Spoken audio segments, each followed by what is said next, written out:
Let's go to the board and see how it looks like. So here on the board, we have our jacket. That's how it looks like. It's a lady's jacket. We have some little styling here with the buttons on top of it and short sleeves. That's how it's going to look like after we finish making it. And on this side of the board, you can see that we have our front pattern here. Just like we did for our simple blouse or princess cuts, we're going to have a front pattern, a back pattern. So this is our front pattern, after which we will now make the back pattern.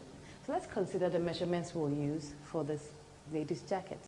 So here are the measurements that we're going to use to make our lady's jacket.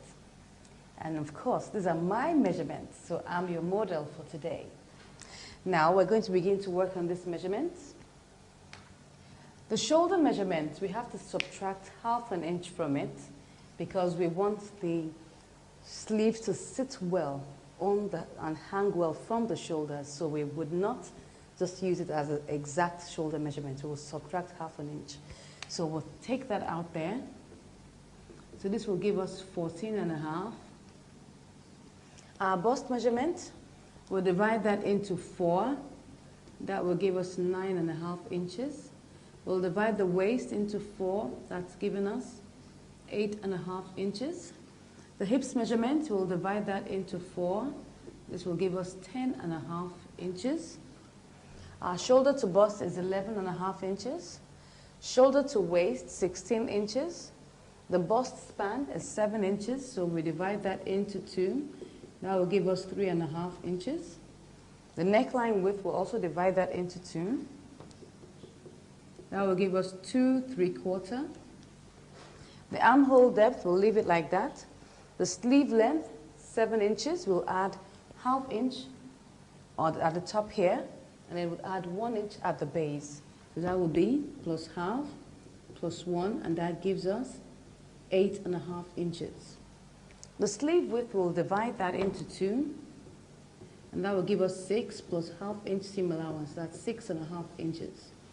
So we're going to start by making the front pattern first.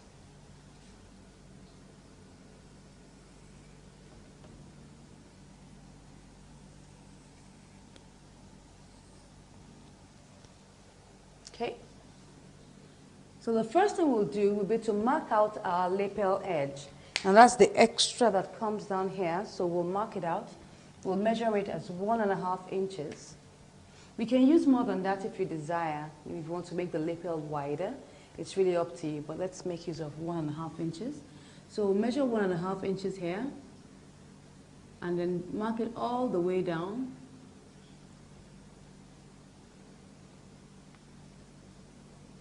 Just clean that very well.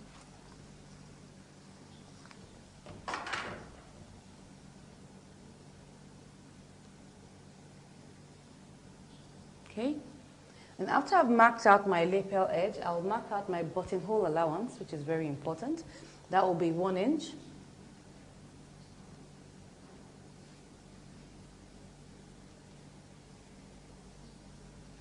After I've marked out my lapel edge and my buttonhole allowance, I'll now begin to mark out my measurements. So my shoulder, I divide that into 2. That will give me 7 1/4. So I measure 7 1/4 here. And I immediately measure out my neckline width, which is 2 3/4. Just like making a shirt, so it should be close to the neck. I now mark out my shoulder slant, which is 1½ inches. Slant that to that point there. And I draw this line down on my armhole.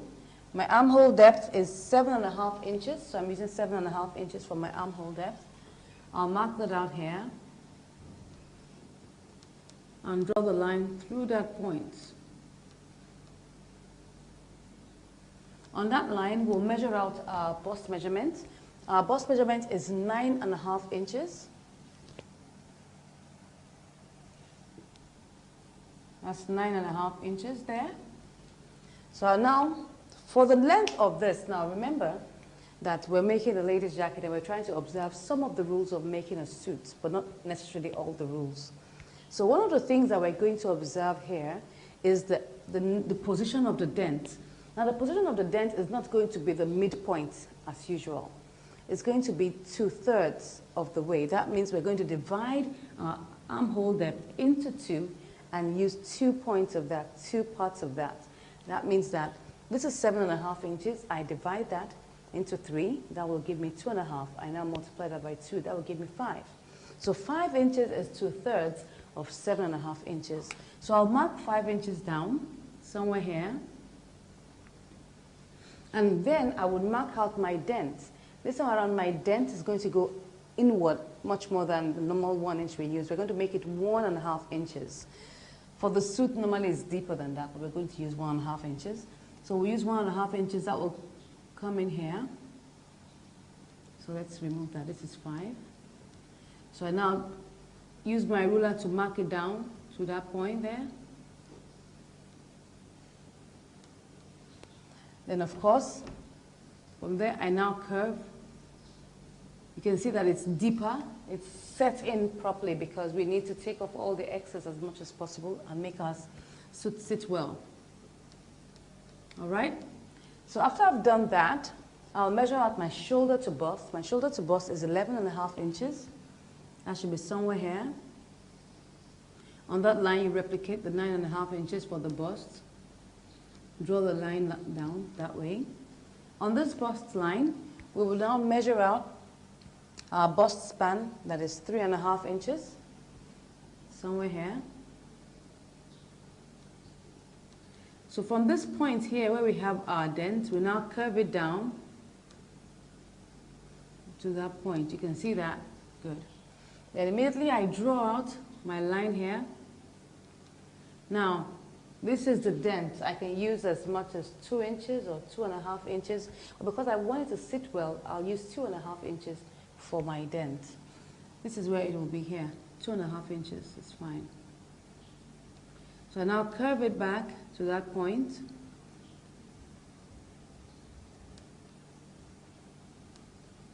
You can see that. I'll now measure this point here, this curve that is here. I replicate the same measurement somewhere here. Let's assume it's here. Measure out my 1 inch downwards. That's 1 inch there. I'll now curve it to that point. Because, you know, we're going to close this back up, so we want it to, you know, have enough space so that it can come back to our original 7 inches for our armhole depth. So I take this all the way down, my 3.5 inches. This is 3.5 inches. And I measure my shoulder to waist and the length of the blouse.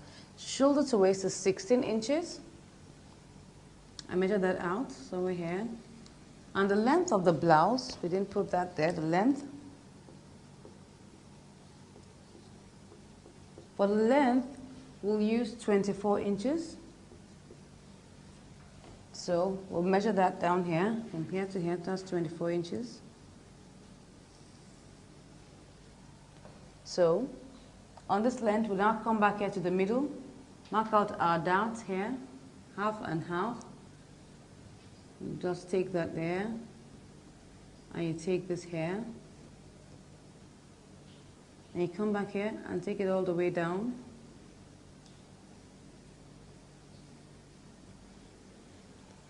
Then we now come back to the waist. Now that what I'm left here with is 3 inches. So the waist is 8.5 inches. If I subtract 3 inches from that, I'll have 5.5 inches left. So I have 5.5 inches here. So you can see that. Now look at this. We have 3 here, we have 5.5, that's 8.5 inches. Obviously by the time you're done, this will just be like a straight line. So it's somewhere here. That's what happens when you have a big stomach like mine. So you find that you don't really have so much of a shape on your pattern, but it doesn't matter. By the time we take out the dots and we sew it together, we'll see the shape come out. So at the base here, I'll measure out the hips. The hips is 10.5 inches. That should be somewhere here. This is from here. This is my 10.5 inches. I now curve that, 10.5. I curve that to that place there.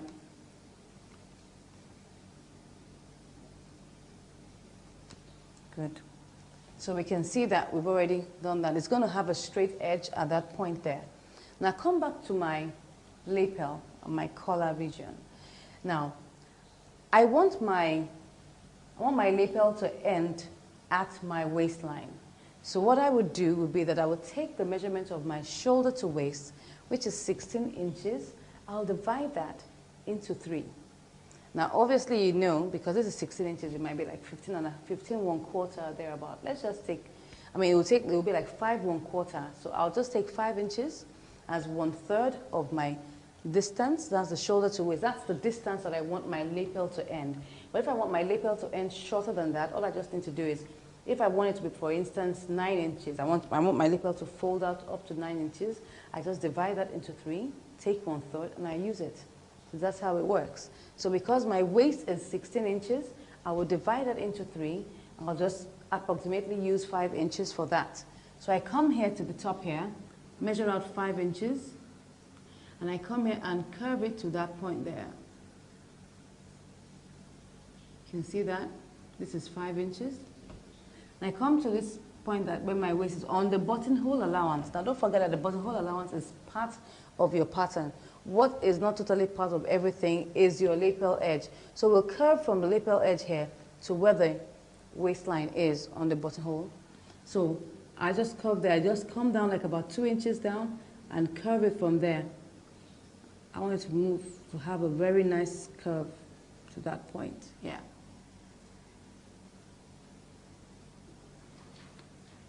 So we're done with our front pattern. Let's take a look at our back pattern. So the first thing we're going to do on our back pattern will be to measure out our shoulder measurement directly. That's our shoulder measurement. That's 7 1/4. Our neckline width is 2 3/4 inches. So I'll mark that out there. Come here, measure my 1.5 inches. And connect that there. My neckline depth for the back will be 1/2 inch because it's just like I'm going to make a collar, so I don't need it to be too deep. So I'm using 1/2 inch. That's 1/2 inch, and then we curve it up to the top like that. Good. So now we want to work out our armhole. My armhole is 7.5 inches. That's what I'm using. So I mark out 7.5 inches here. Draw the line through that point. On that line, I measure out my bust. My bust is 9.5 inches. I get the midpoint. This time around, I'm going to use the midpoint. That means that I'm going to use 3 3/4. And I mark inward 1/2 inch for my dent. Now connect it there and curve it there. Good. So I now measure out my shoulder to bust, shoulder to waist, and the length of the blouse. My shoulder to bust is here. Shoulder to bust is 11.5. Waist. Now for the waist, we are going to reduce the waist for the back by 1/2 inch. Now you'll notice that the back is slightly shorter than the front. So for a jacket, it's very important that we take note of that. So we're going to subtract 1/2 inch from our shoulder to waist for the back. And that will give us 15.5 inches.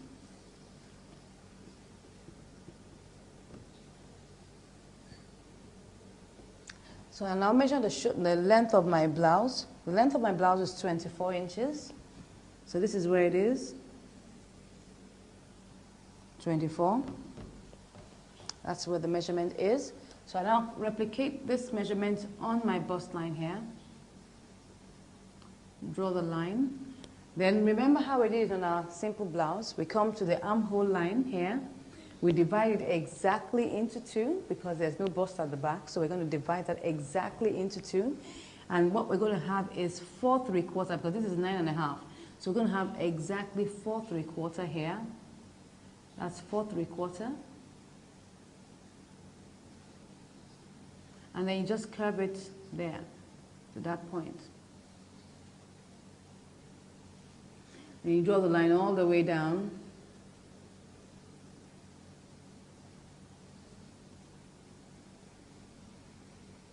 Good. So once I've done that, I come to this point here. Now because of the curve of the back, I told you that this is a lady's jacket, so we're going to be observing some of the rules of making a suit. I'll come here to the exact middle here, the center back here, and I would take in 3/4 of an inch. Just 3/4 of an inch. It's also like a dart. It's just for it to take, to curve around the back of the jacket. I'll now come here, 4 inches down here, 4 inches, and I'll now take my ruler and draw that down to where, don't mind my, my strokes there. Just take it down to that point. When we get to the pattern paper, it will be straight. Okay? After I've done that, I now take it back to the base here. You can see that that's like a very big dart. You can see that? So once I've done that, what I'm left with here is 4 inches, but I'm still going to take some darts here. I'll take 1/4 of an inch on both sides. Rather than taking 1/2 an inch, I'll take 1/4 of an inch here, 1/4 here, and 1/4 there. I slant it from the top here with my ruler. Slant it there.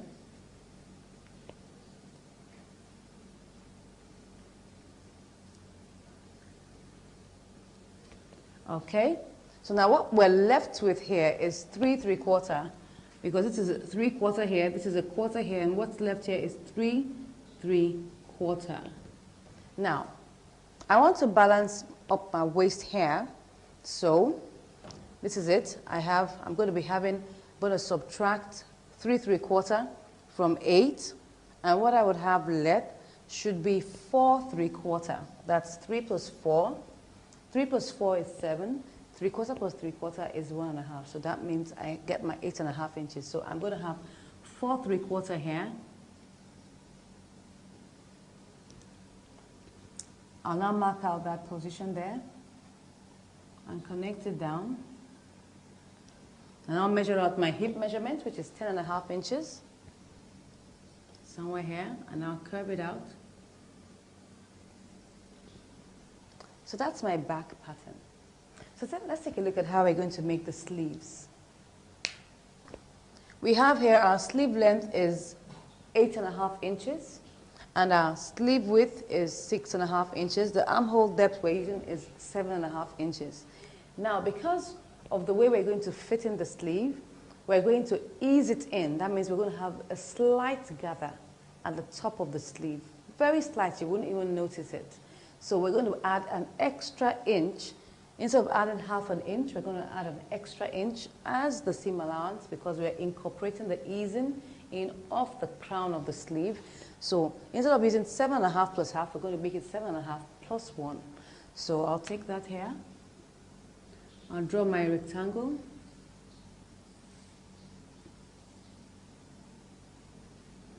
So I come here, measure out my armhole depth. I add 1 inch here. That will give me 8.5 inches. This is where it is. I draw the line. Measure out the length of my sleeve. The length of my sleeve is 8.5 inches. You can see it's a square down. It's 8.5. Draw the line down. Good. So after I've done that, I now mark out my sleeve boxes. I'm going to be using 3 inches each for my sleeve boxes, because now I want my sleeve to fit very well along my armhole. So I'll measure out 3 inches here and 3 inches here. Take it down. And I'll get the midpoint here. So I label A, B, C, and D. So I curve from here to the intersection here, and I curve here. Yeah. So that's my sleeve. And I'll get to this point now, measure out my sleeve width. My sleeve width is 6.5 inches.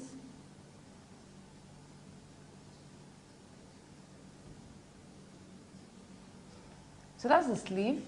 We've already gotten our sleeve now. So now that we have done all our patterns and we've illustrated them, we'll now go to the table and now begin to draft our patterns. So we're going to start with our front pattern. Start measuring out our lapel edge. Lapel is 1.5 inches.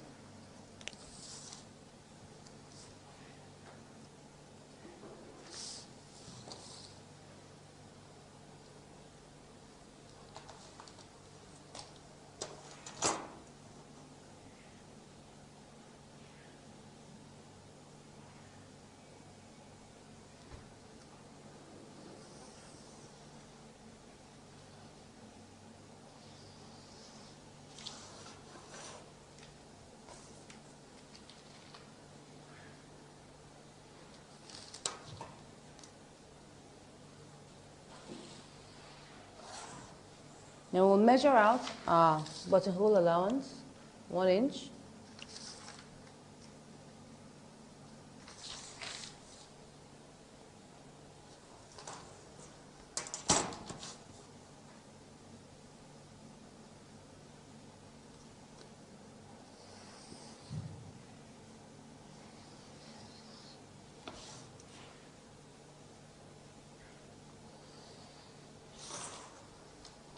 So I'll measure out my shoulder. Shoulder is 7 1/4. Neckline width is 2 3/4. And your shoulder slant, 1.5 inches.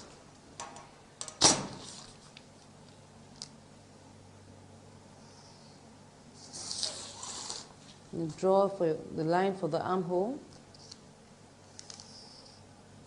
Now measure out 7.5 inches.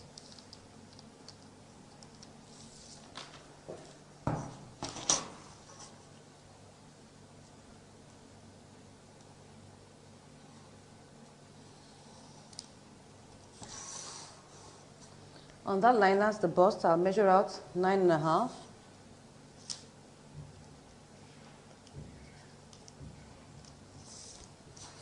Then 2/3 of my armhole for the position of my dent, that's 5 inches. Now mark in 1.5 inches. Immediately I'll draw the line for my suppression gap. I'll use 2.5 inches.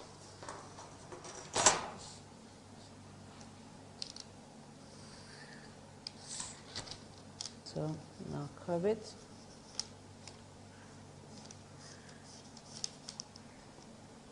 Okay, so we now measure out our shoulder to bust, shoulder to waist, and the length of our jacket.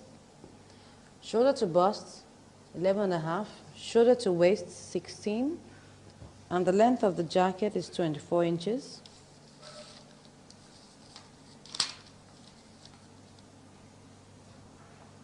Eleven and a half, 16, 24.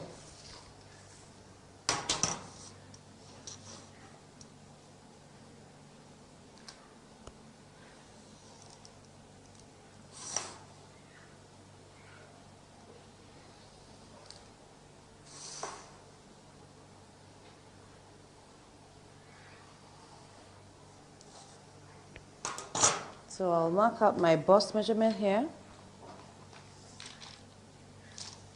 That's 9.5.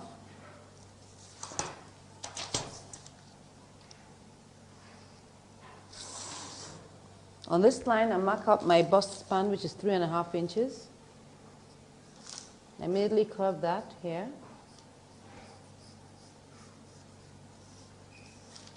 And I'll curve this one here.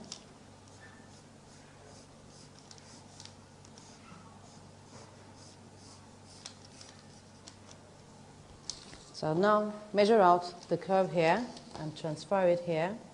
That's 5.5 inches. Transfer it here. Now measure out 1 inch down here and curve to that point. You can see that we've already gotten out our new bust point here. So I'll measure out 3.5 inches, which is the bust span, all the way down.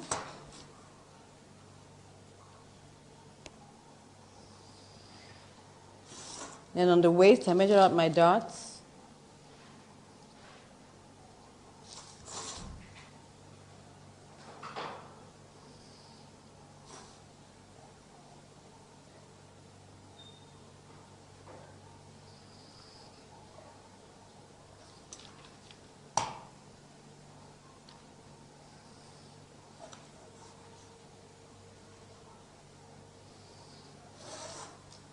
So what I'm left here with is 3 inches. I need to measure 5.5 to make up my waist.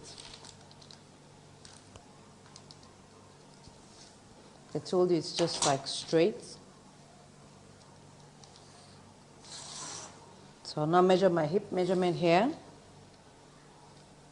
which is 10.5 inches.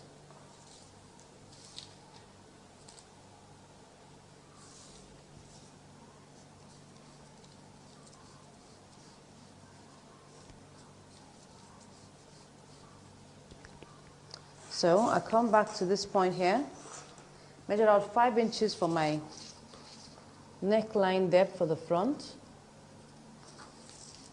I'll curve that there.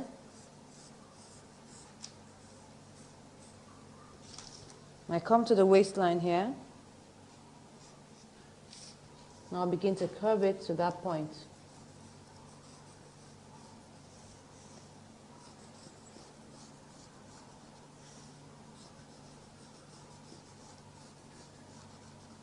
Okay, so we've gotten our curve there now. So now let's draw a line and make our back pattern.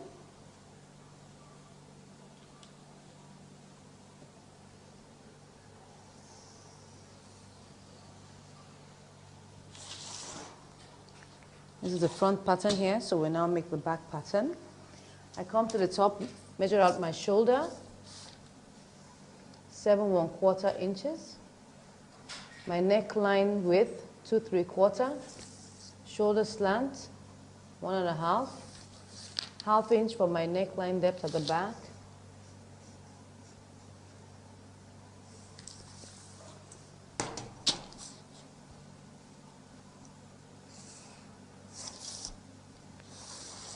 Draw my armhole.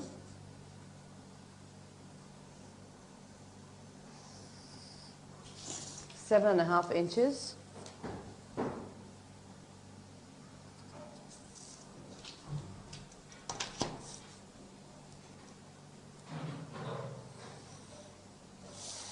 I get my midpoint there. That's 3 3/4 inches. Measuring 1/2 inch. And my bust measurement here, 9.5.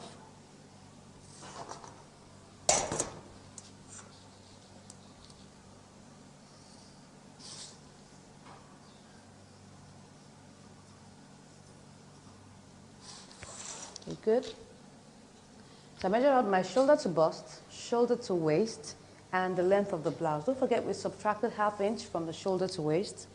So that means our shoulder to waist will now be 15.5 inches. So we measure 11.5, 15.5, and 24. Same here. 11.5, 15.5, and 24.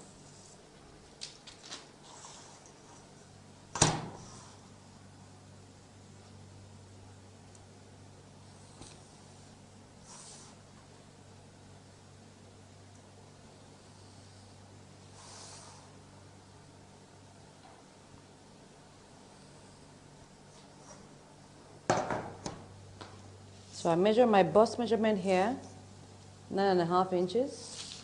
Draw the line. And I come to my armhole level here and divide my bust directly into 2. That will be 4 3/4. So I just curve this to meet this here. You can see the very slight slant. I measure 4 3/4 here also.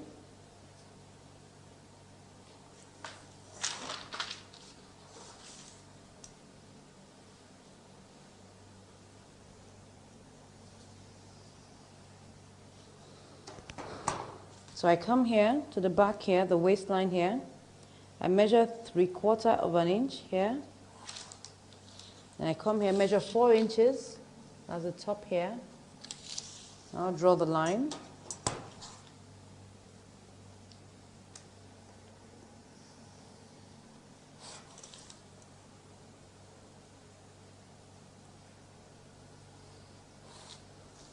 So I come here, measure my 1/4 of an inch on either side.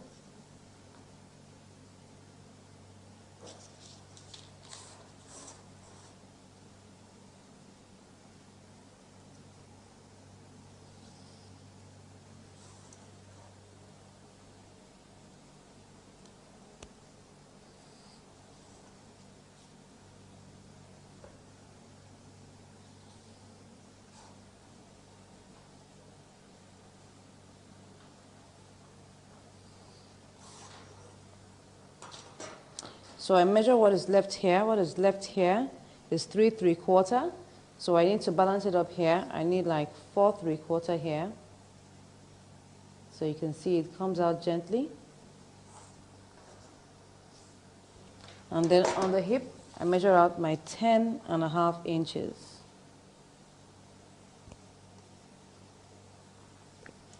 So it shoots out slightly, so all I will do, I'll just increase my bust gently, because if you look at this place here, you will see that we already have eaten in here. Look at this place here. We've eaten into like about 1/2 inch, so we'll just shift it out here by an extra 1/2 inch. So this will now become straight. Once you've taken this part here, there's a need for you to shift it here. And then you now curve it here.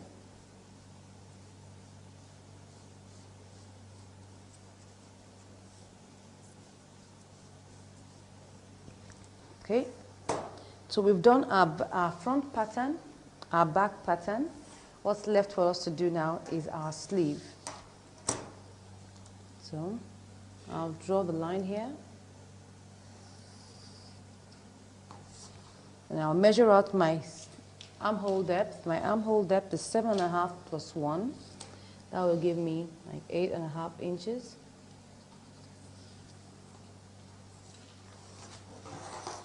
Measure that on the other side.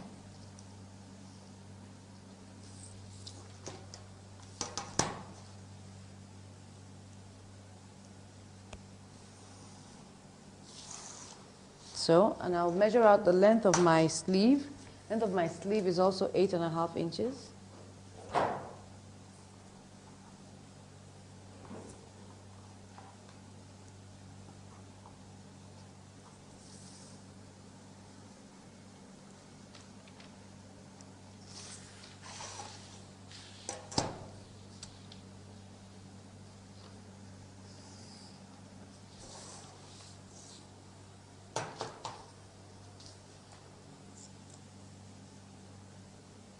So I'll measure up my slip boxes. I'm using 3 inches each.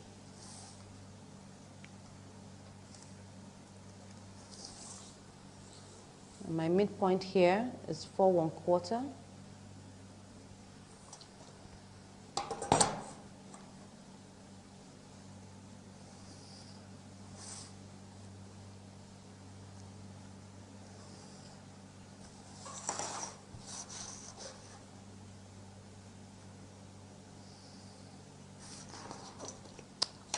So I have A, B, C, D. So I start my curve from here, going into the intersection there. And I'll come out here.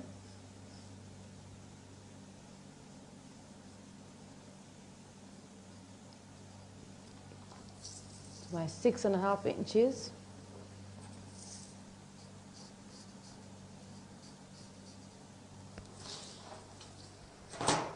So now we've made out our patterns, the front pattern, the back pattern, and our sleeve. So we'll cut them all out now.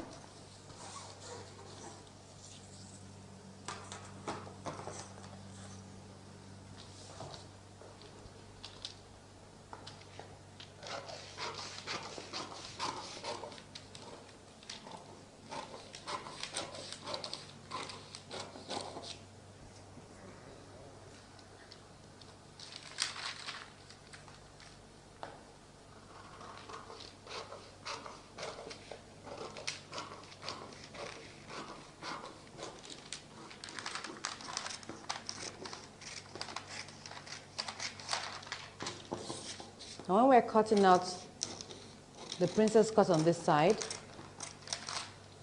we'll just add extra 1 inch to make up for it. Now you can see that we have some space here. I won't cut that out. Now that will help to augment the difference that we have removed here, so that by the time we place it here, it just balances up. You can see that. So you can always do that just to balance it up. Once you just take out that 1 inch here, you just add another extra inch to this base so that it will just balance up. By the time you place it on your back piece, it balances out. You can see that. So always remember to do that.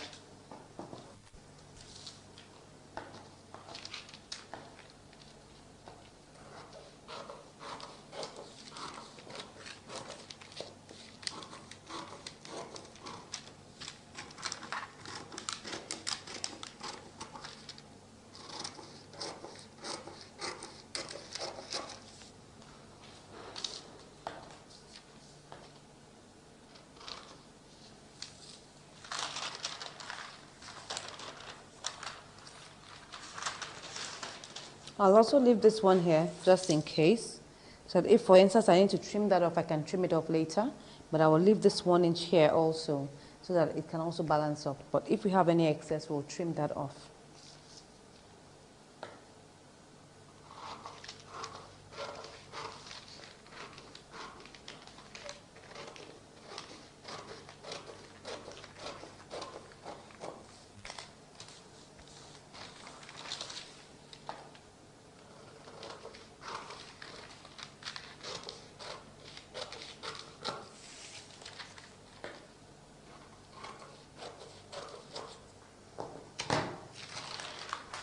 We have our pieces here.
So we've cut out the pieces now. So we're going to pick our material and then cut it out.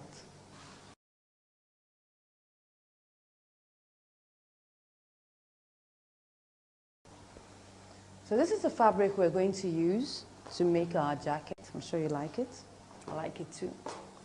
So, and this is the lining. So I'm going to open it out. Now I'm going to have to cut them piece by piece. So I'll start with the front.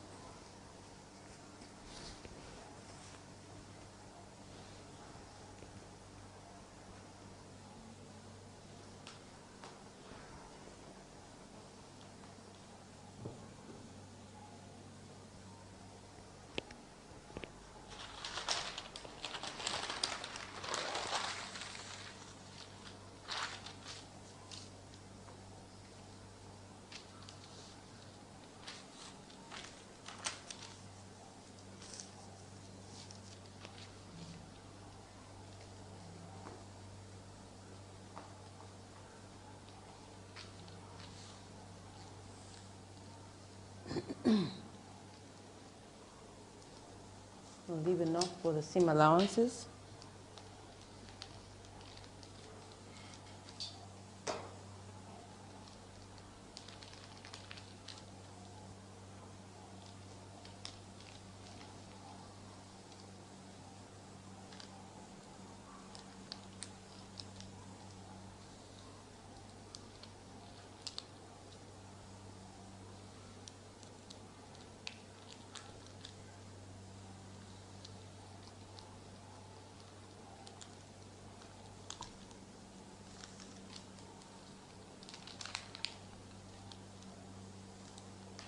Now for this front piece, we're going to cut 4 pieces. That means that we'll need to have 4 different pieces of this. We're not cutting out lining for it. The fabric will also be the lining for that portion.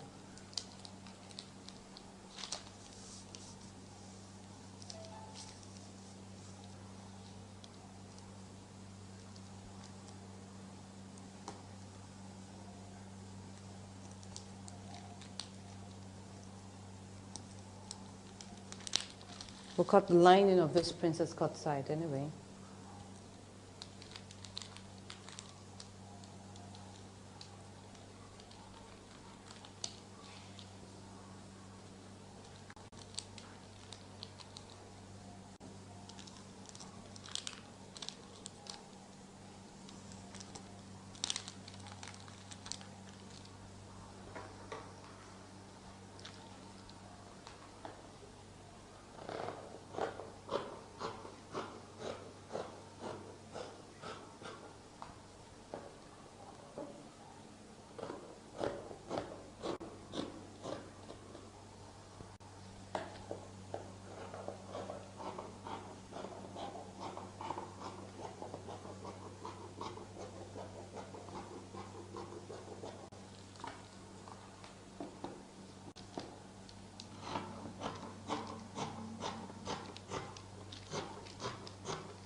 So we'll put this aside.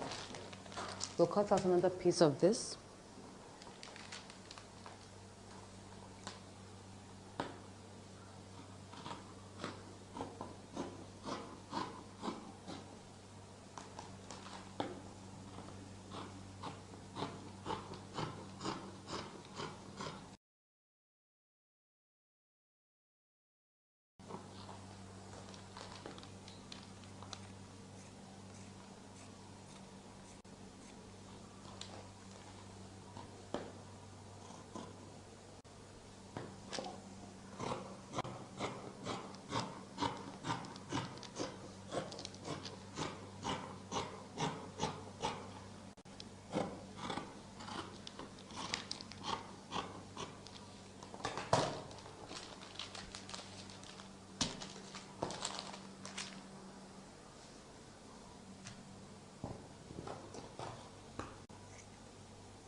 So I'll fold this for my back pieces.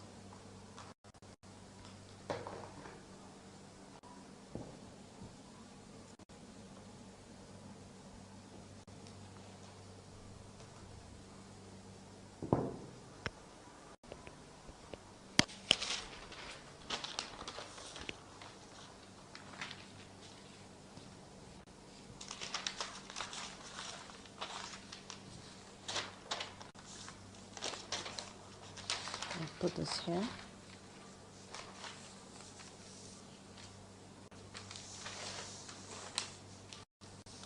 No.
We'll now begin to cut out the lining.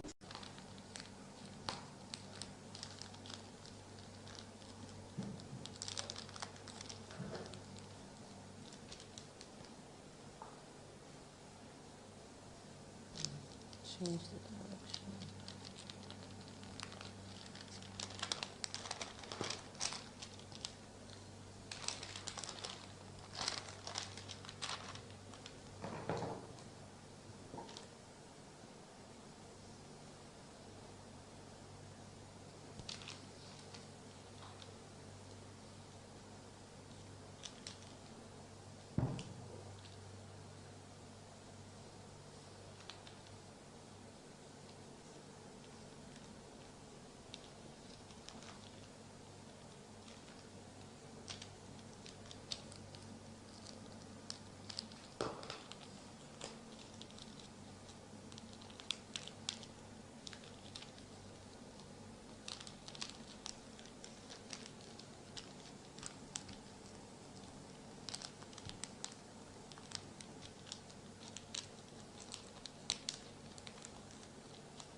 So I've cut this now.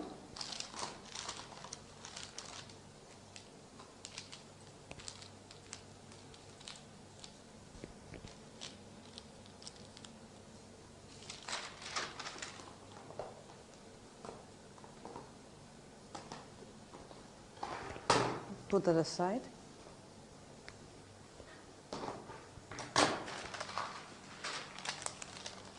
So the remaining pieces we have here,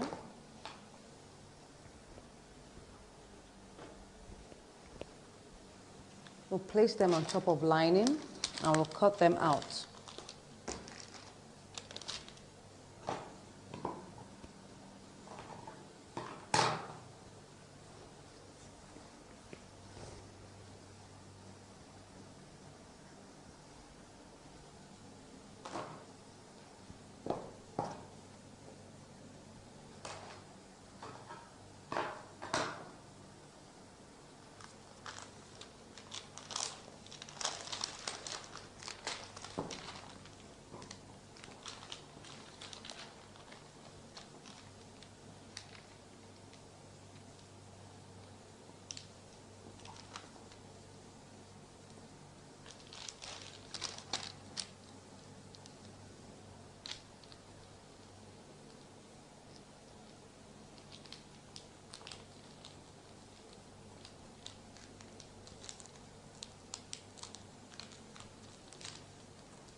So I'll pick my sleeve.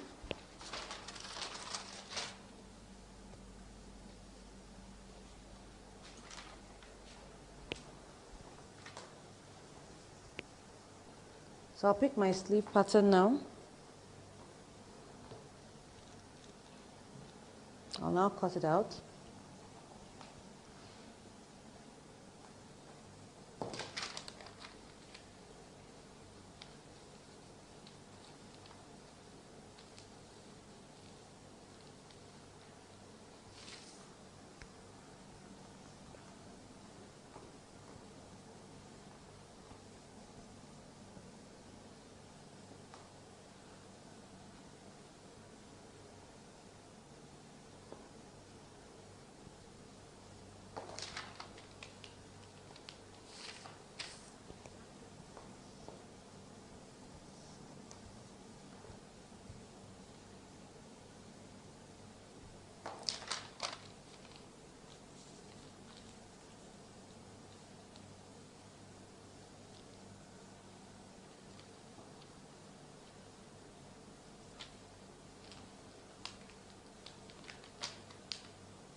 So I'll now fold my lining also.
So we'll notch the two ends here.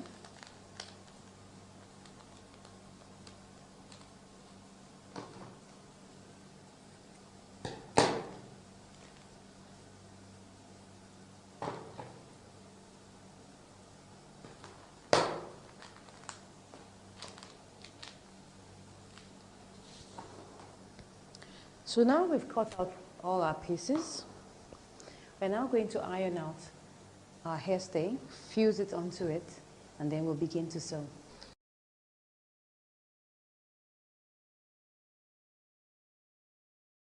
So now I'm going to start sewing my princess cut. We've already ironed the hairstay now, so we'll start sewing it from the right hand side.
notch the waistline.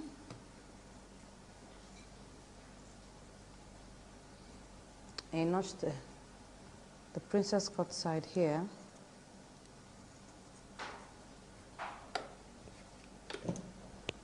So the second one, you can see that we don't really have much distance there, so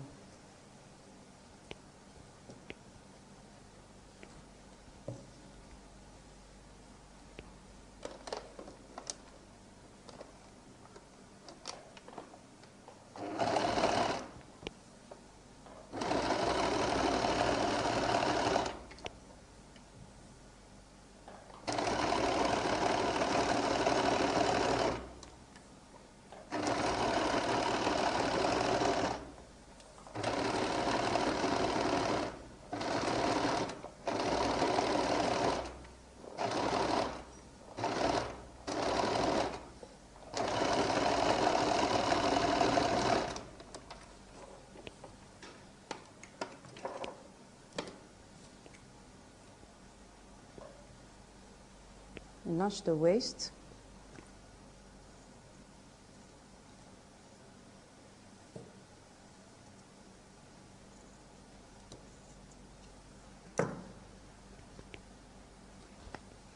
So we join the back.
So we take the right side,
So we join the shoulders and the sides.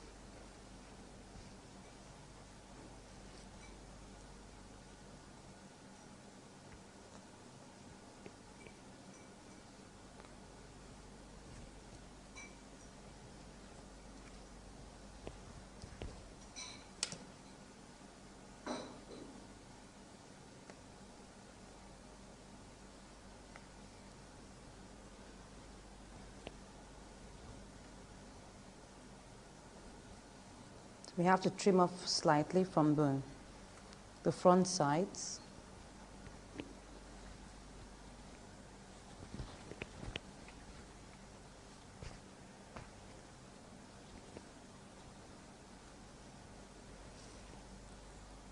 Just take a little from the armhole.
So notch the waist.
So we'll pick the lining and we'll join it the same way.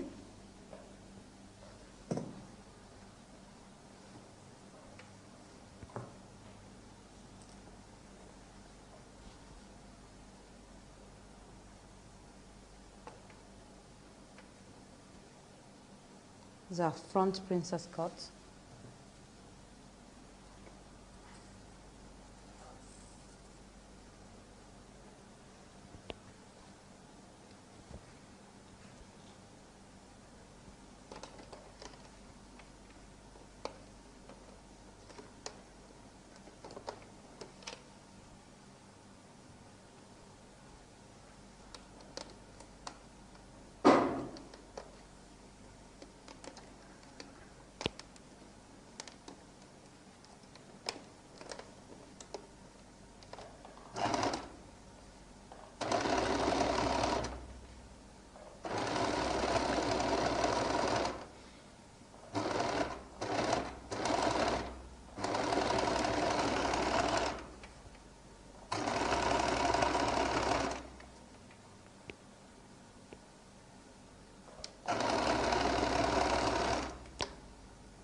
Join the backs.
Join the back princess cut.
So we join the second side.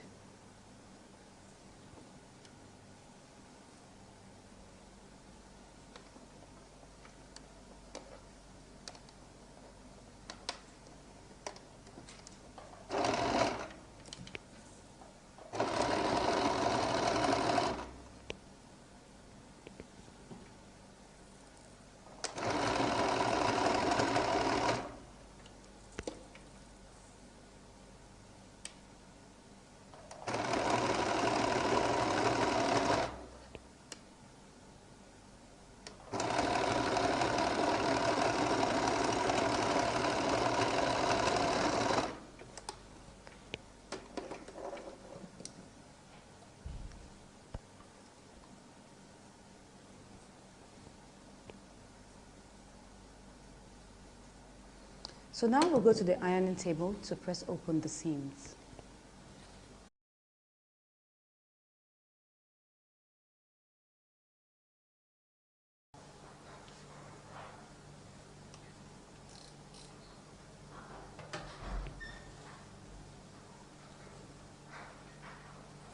So we're going to press open all the seams now.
So we're ironing the lining.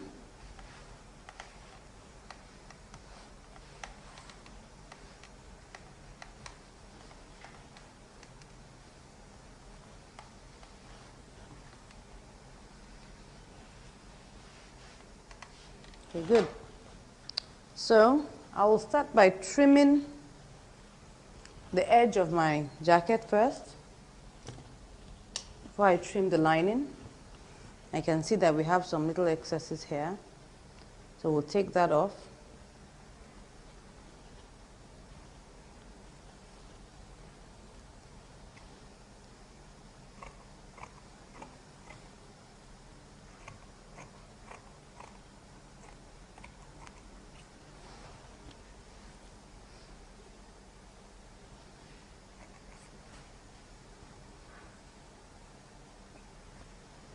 I'll take off the little excess in front here.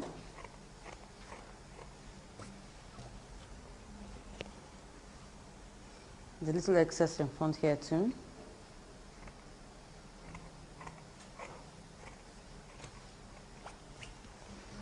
So we're done with that. Now,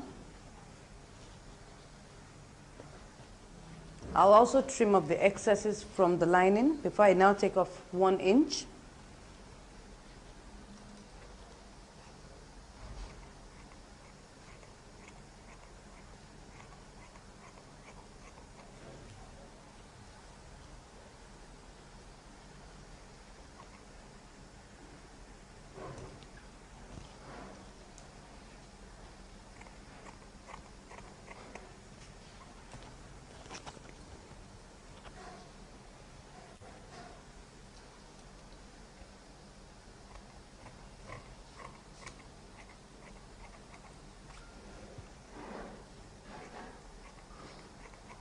Okay, I'll put the 2 edges together to be sure it's the same.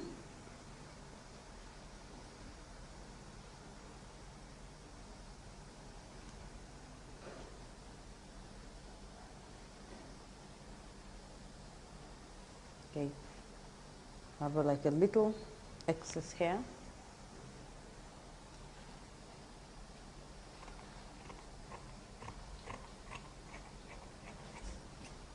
So I'll now trim off 1 inch from the base of the lining. The reason why we're trimming off 1 inch is because it's a straight edge, but if it was a curved edge, you only trim off 3/4.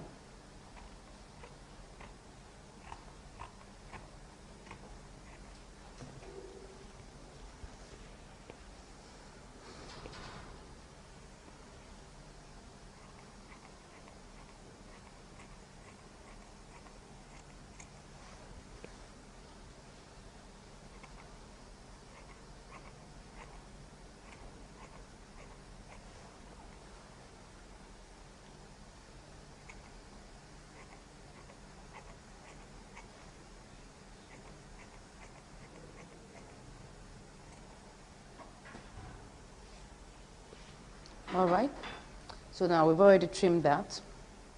We'll put this aside. I have also ironed out the styling I want to put that's the belt-like style I want to put on the mid-waist here. So what I would do is stretch this out. Now, the measurement from the base to my waist is 9 inches. 9 inches is the measurement from my waist to the base.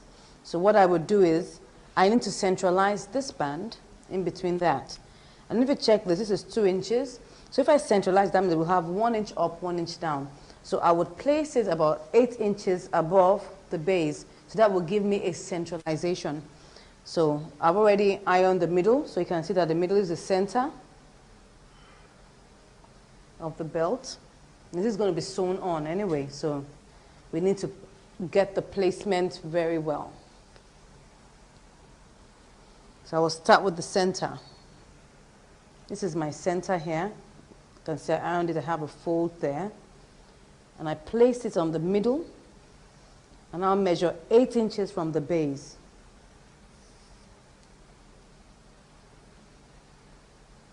So I pin it down at 8 inches. Exactly 8 inches from the base.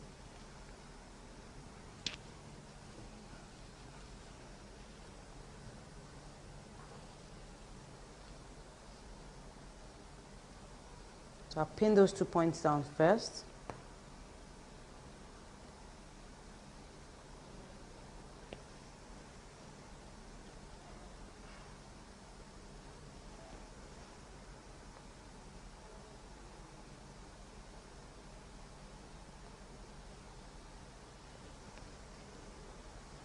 So I'll now begin to pin it towards the front. Keep on measuring 8 inches from the base. You can decide to, put in any effect you like. You can put in a pocket, you can put in anything, just to give it some character, to give it some styling. Decided to use a belt.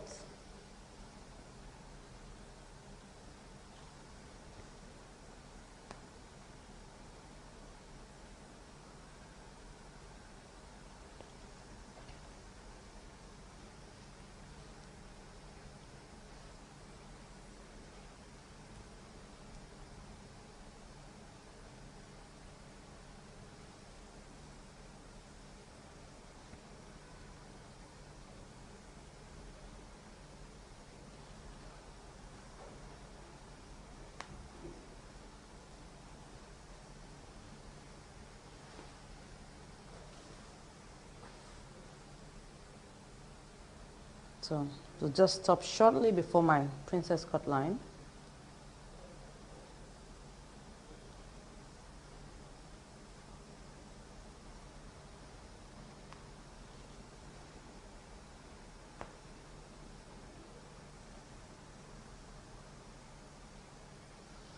So since I've pinned the base, I'll just pin the top also.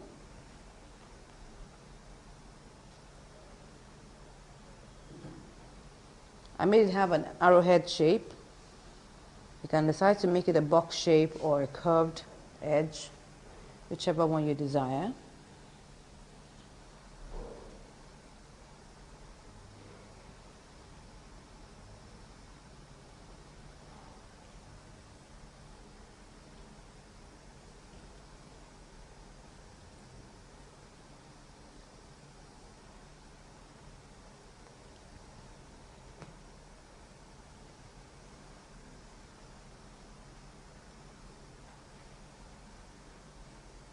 So I've done this side now, just pin the other side too.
You can see that I have to shift it slightly,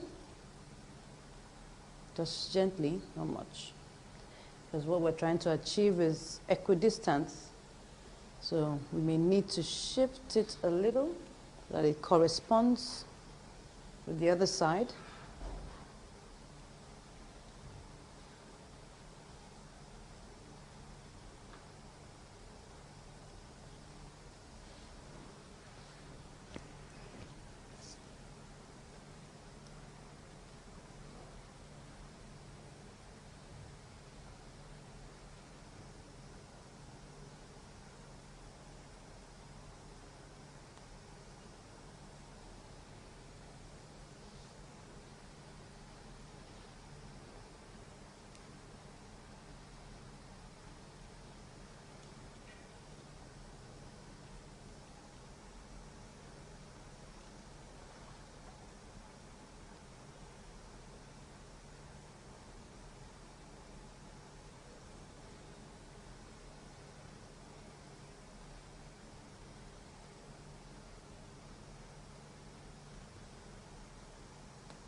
Okay, we've been able to achieve the equidistance.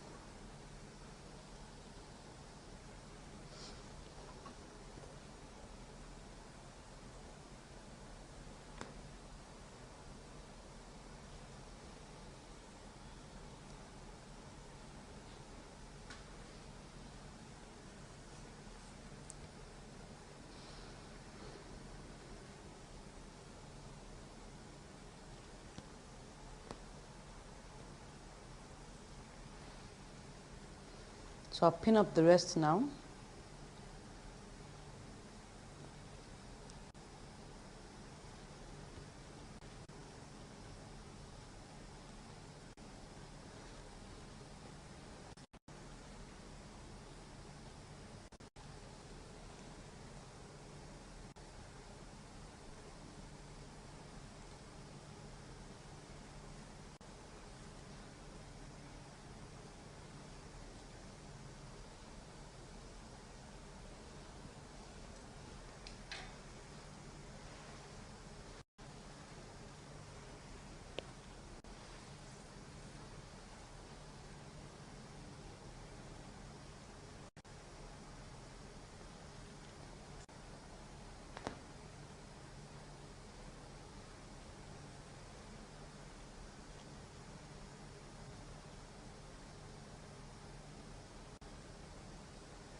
We will now go back to the machine and go and sew.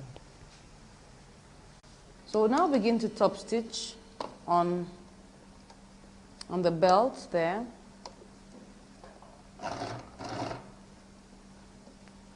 I'll top stitch round and give it a double stitch.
Slow and steady wins the race, so just take it bit by bit so that you will get a very neat and nice line.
So we're done with that line. We'll give it a double stitch.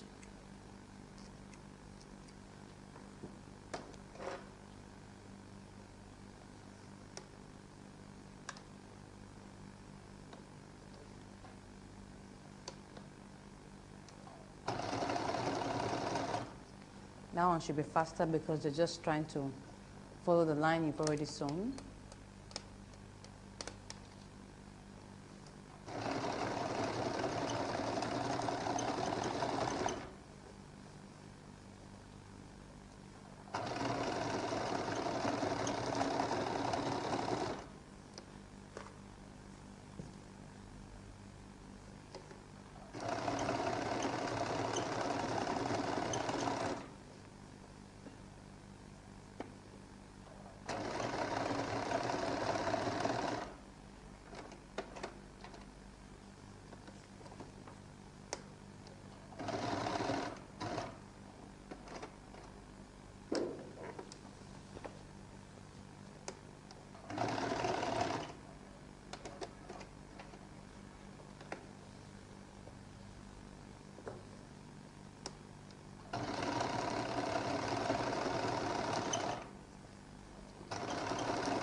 So now we have sewn our belt on top of our jacket. You can see the styling looks really nice. We're going to put a button there to give it some nice effects later on. So we'll start by sewing the base. You know, we've already trimmed our lining. So we'll take the base, pin it together.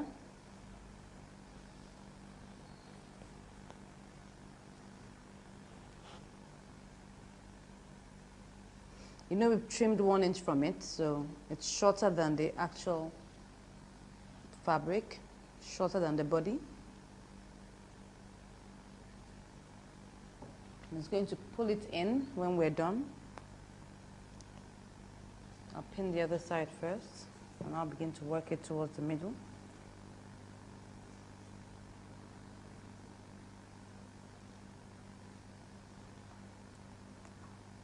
And when sewing your linings together, I'm talking about the pieces, try not to sew up to 1/2 inch because we want our lining to be slightly bigger than the main body.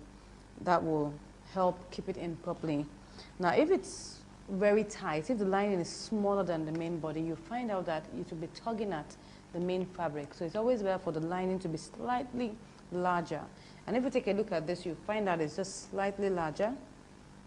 That will help to keep the shape of the main body together rather than tugging at it.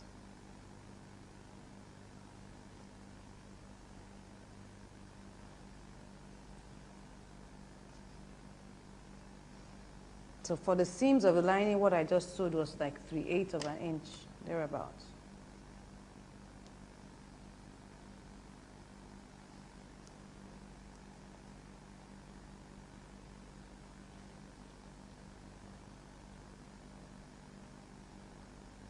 So I will stitch the base.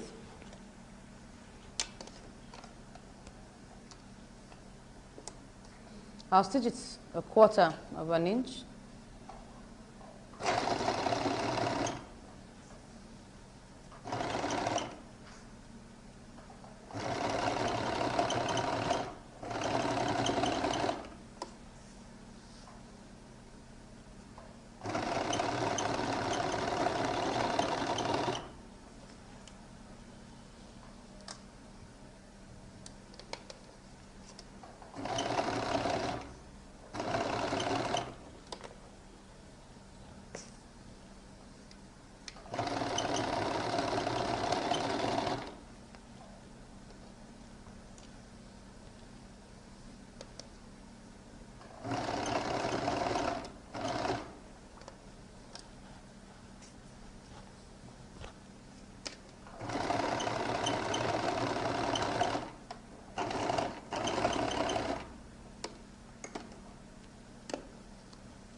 I'll top stitch on the lining.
So now that we've top stitched the base, the next thing we'll do will be to pin it up together this way.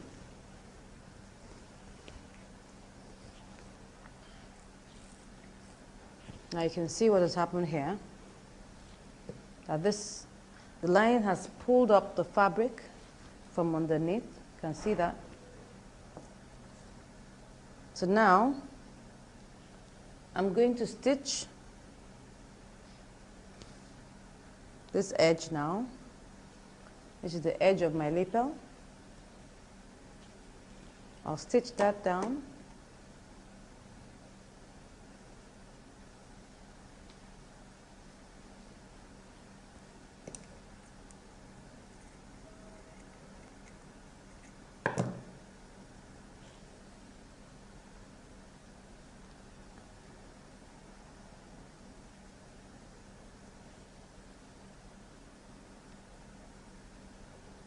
Now, I'll stitch very close to the edge, and we're now going to top stitch. Now, like I told you, we're going to have the lapel folding over to the front from the inside. Now, the part that folds over to the front is now become the right side. So we're going to top stitch on the main body on that portion, while the rest will top stitch on the lining. I'll show you when I'm doing that.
Now at this point where we can see a defined curve here, you can see that I will notch that point to that point there. Because now what I want to do is I want to top stitch on the main body from here down, and I will now switch to the other side. Let me first remove this excess here.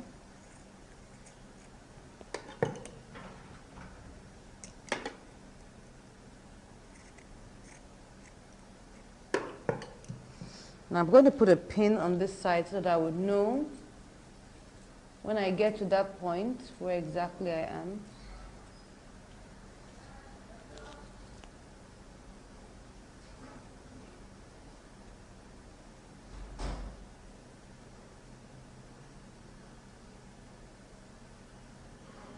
That's just to mark out where the pin will be, where the slash is. So see what I'm going to do now. This is the main body. This is the lining. This is the part that will show on the lapel when we iron it out. So I'm going to top stitch on the main body here up to that slash there. And I will now switch to the other side.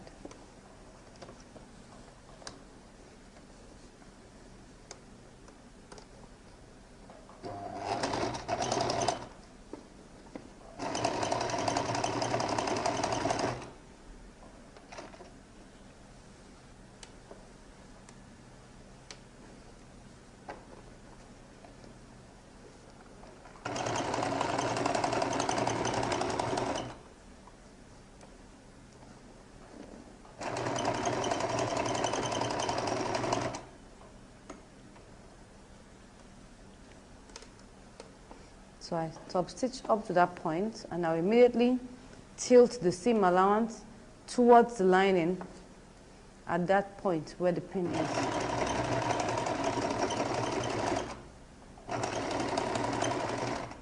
Okay, I lift it up, and I'll tilt the seam allowance under the lining. Now begin to stitch it. I switch to the lining now. And now begin to stitch till I get to the end, or at least as close as possible to the end.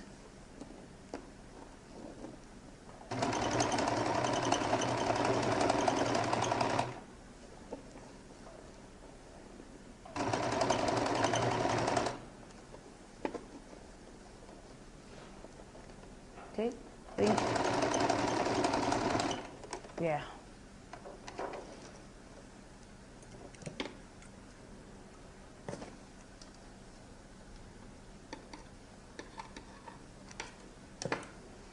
So at this point I switched, so I'm going to trim off the excess thread there.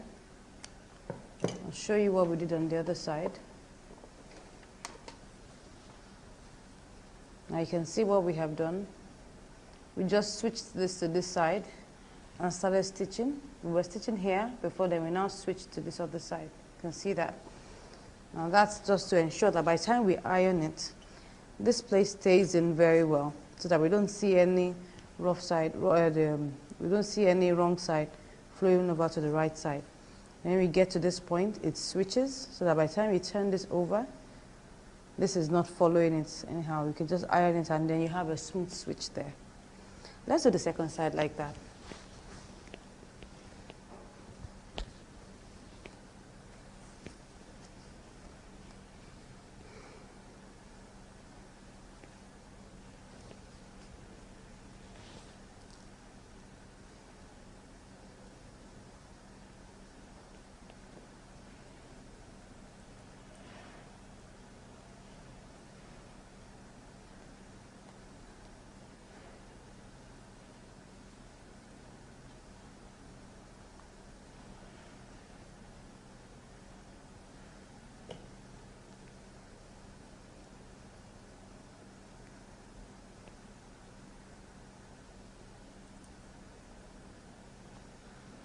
Okay.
So I will now slash that point.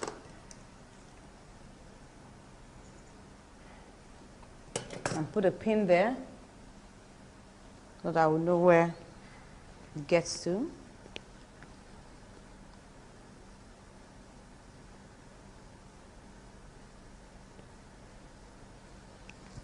Now I'll begin to top stitch. Top stitch on the main body from the lapel to the slash.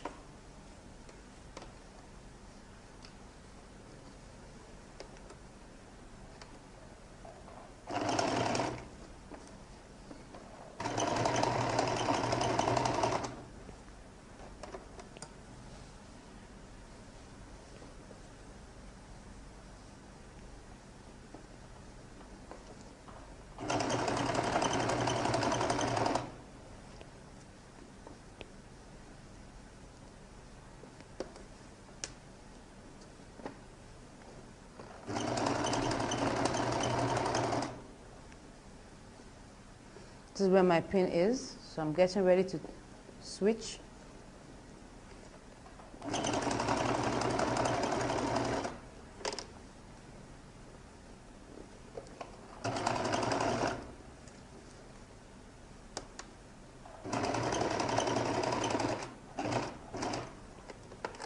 I switch to the other side. Use my fingers to take it to the other side, yeah.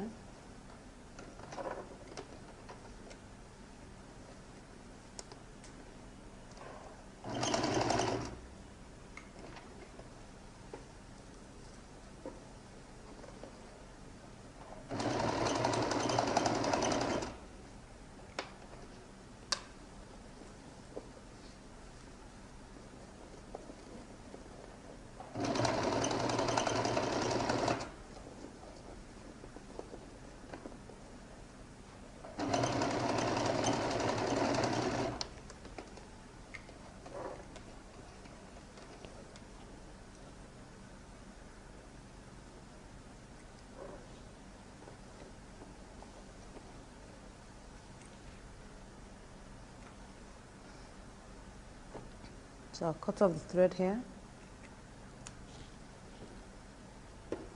I'll remove the pin. You can see we switched it here. So I'll turn it to the right side.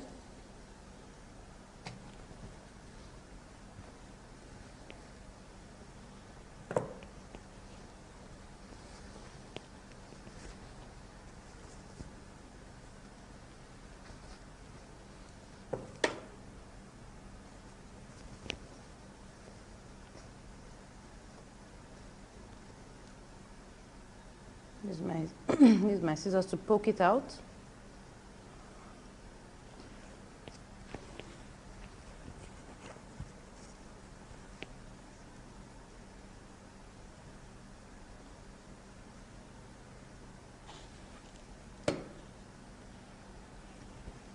So now that we've done that,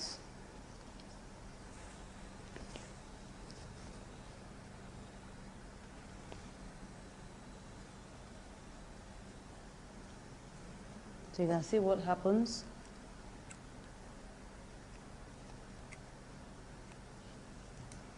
Time you top stitch it, it keeps it in, it doesn't roll over to the other side. Just iron it like that. So now we're going to measure the neckline, after which we will look at how to make our collar, fix our collar, and then fix our sleeves. So I'm going to take the sleeves now and begin to sew it.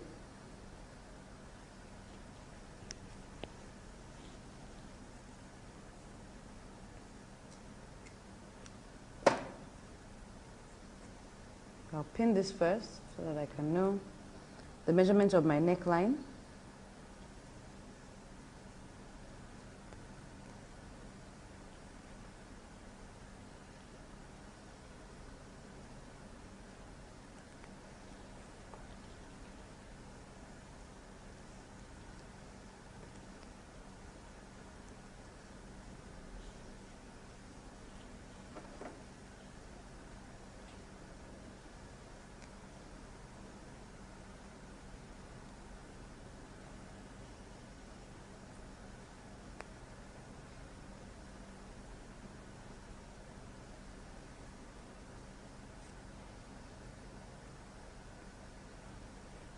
So the excess here, just fold it in and pin it down.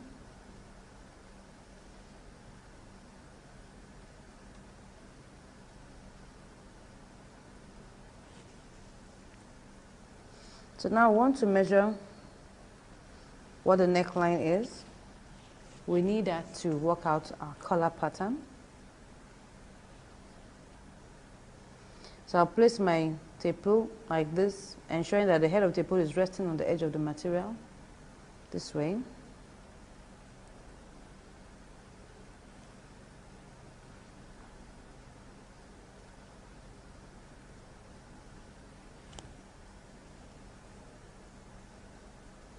Okay, so what I have here is 22.5 inches. Now, once I have that, I will now know what I would decide to have as my lapel edge. I could decide to use 1 inch, 1.5, or 2 inches. For this project, we'll use 2 inches. We'll see how that looks like. We'll try out the 1.5 if it looks nice. We can even use 1/3. Maybe we should use 1/3 inches. That's in between 1.5 and 2, so it's just fine. You can use whatever size you want to use for the lapel edge. What I mean is the amount of space you want to leave at the edge, it should be the same with the edge of your collar, because that's what will give it equidistance. Now we're making a sharp edge collar, we're not making a curved collar. So if you're making a curved edge collar, you know that it's going to be curved. Well, this lapel will be curved and the collar also will be curved, but this is a sharp edge collar, so we're not doing that today. So now that I've done that's 22.5, I'll subtract 3.5 inches. I want to use 1/3 inches for the lapel edge. So I'll subtract 3.5 inches, and what I will be left with is, I'll be left with 19 inches, yes, because 19 inches plus 3.5 inches gives me 22.5 inches. So my collar is going to be 19 inches long for this edge, leaving 1/3 at each edge. Now before we go to the board, let's sew our sleeves so that we have all of these done before we go to the board.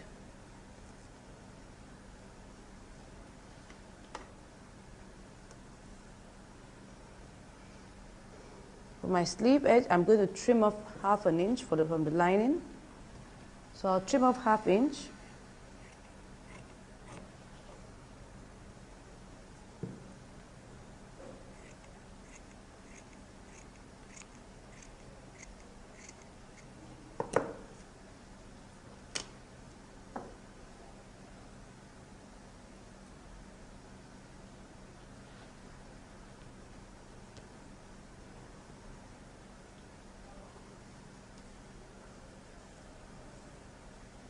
Because we've trimmed it off, it will be slightly longer, so pin it here and then pinch it somewhere in the middle.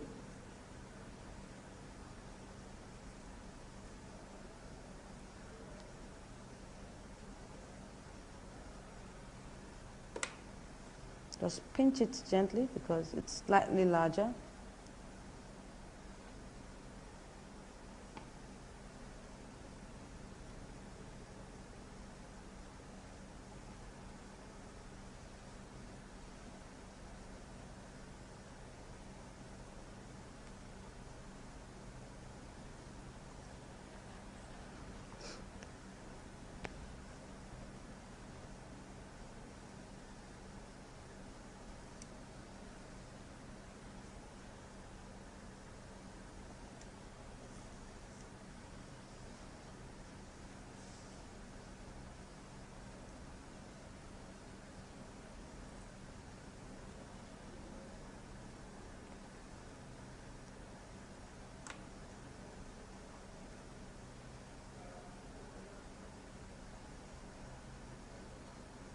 Just a very slight pinch.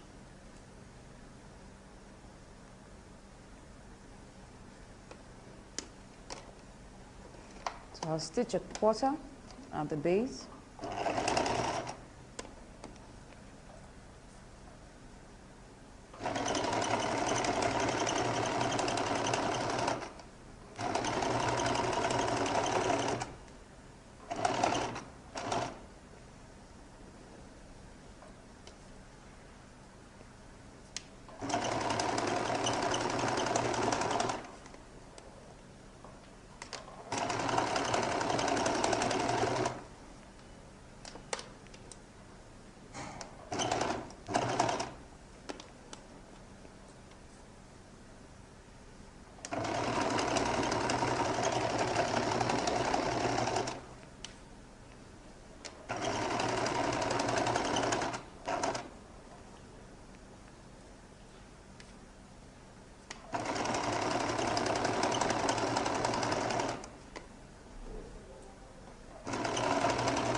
top stitch on the lining.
Okay, so we'll sew the underneath.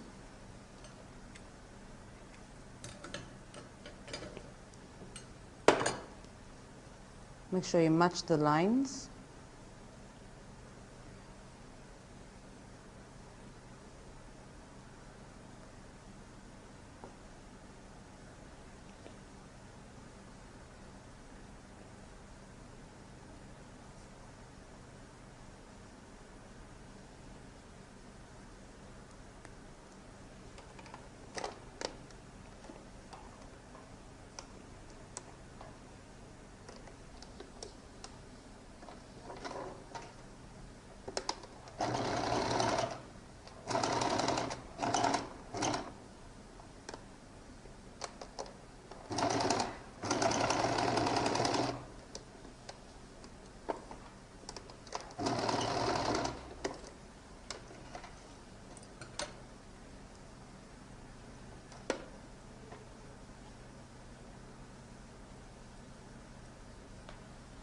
Notch underneath here.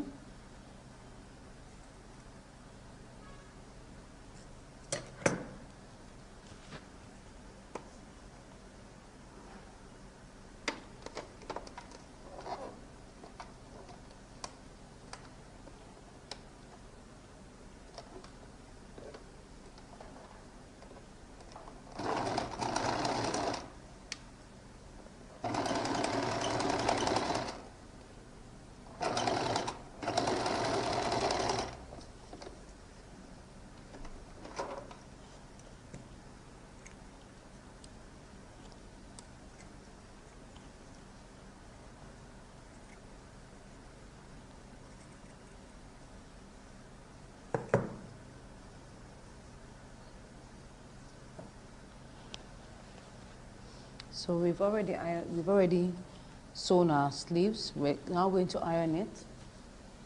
So before we go to the board, I'll go and iron this, just smoothen it out like we did for our simple blouse with princess cut. Just iron it out and smoothen it. Then we'll meet at the board.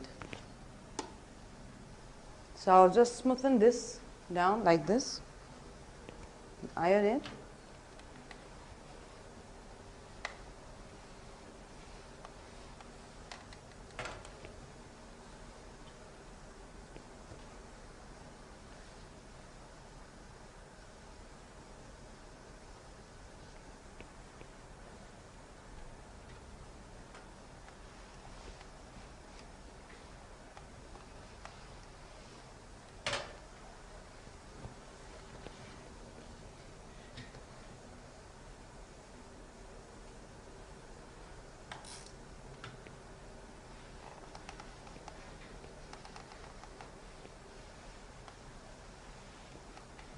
So you iron this in like this.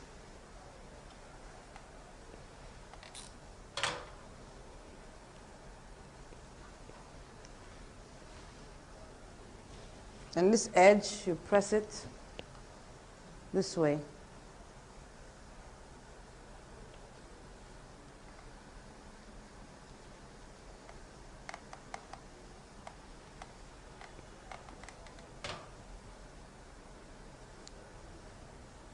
So you can see that by the time you iron this out, it's neat and tidy. Let's do the other side.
So we've ironed that. You just press it on top again.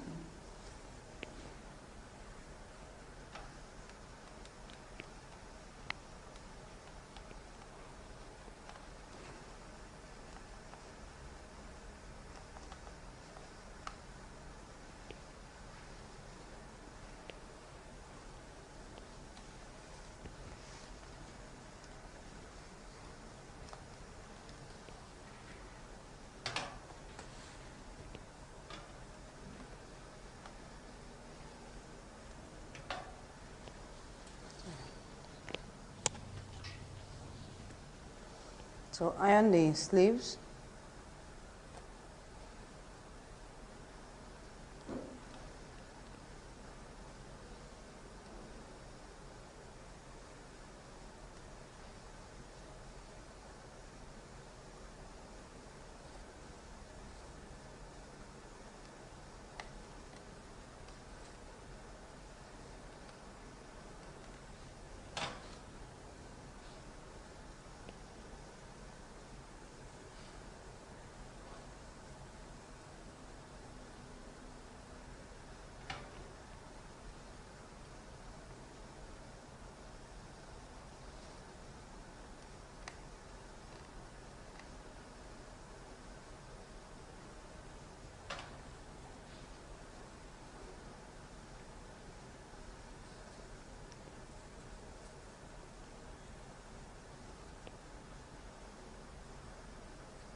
So now that we've made our sleeves, we've ironed our sleeves, we'll now go to the board and see how we'll make our collar.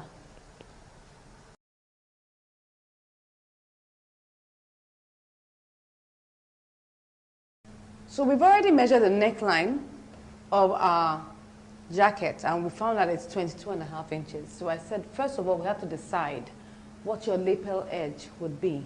And we're choosing to use 1¾ inches. We could use as much as 2 inches or even 2½. It really depends on the style that you want to come up with. You can use as little as 1 inch or 1½ inches, but we'll just toe the middle line. We'll use 1¾ inch. So that means if I'm using 1¾ inch both sides, if I add that together, that will give me 3½ inches. That's 1¾ plus 1¾ is 3½ inches. So I subtract 3½ inches, and what I get is 19 inches. And that is the length of my collar. That's the total length of the collar. Now, I would now, first of all, divide this into two because I want to fold my paper into two, and I'm going to curve it out. So, but because I need to fold my paper, I need to divide this into two. This will give me 9½ inches. That's 9½ inches, because 19 divided by 2 is 9½ inches. Now, this is my fold. Now, this is the length, actually. We haven't talked about the height. Now, the height shouldn't really be more than 4 inches. You can use less than that. You can use 3½. You can use, you know, maybe 3¼ but really shouldn't go beyond 4 inches. So the height will be 4 inches. So we need to cut out a strip that is 19 inches by 4 inches. Now there's something about the collar we're making that's really going to be curved at a particular point. So because of that curve, we need to reduce this 9½ by 1 or by 3/4, as the case may be, but we're going to reduce it by 1 to curve it out. So by the time we're done with curving it out, we will now check the measurement to be sure that we have 9½ or 19 inches, as the case may be. So this is my strip. I'll subtract 1 here, and that will give me 8½. That's just to draft out the pattern. So this is my strip. I need to cut out a strip that is, first of all, 17 inches by 4 inches. I fold that into two.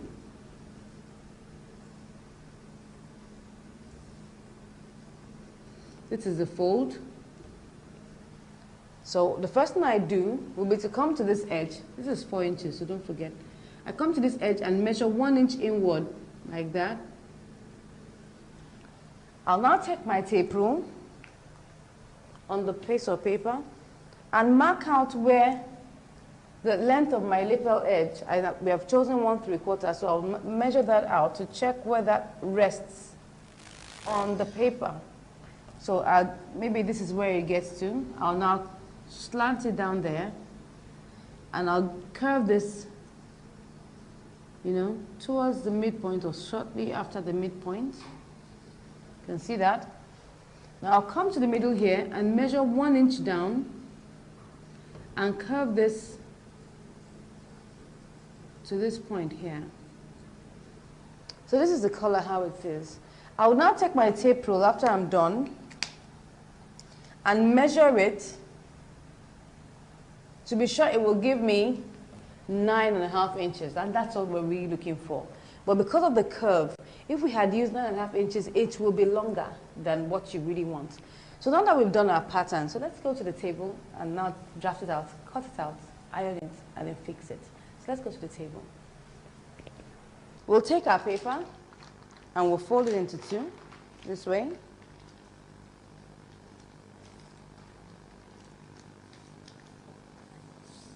You can decide to cut out a strip of 4 inches by 17 inches, or you could just decide to work it out as I'm about to work it out now. So I'll measure 4 inches.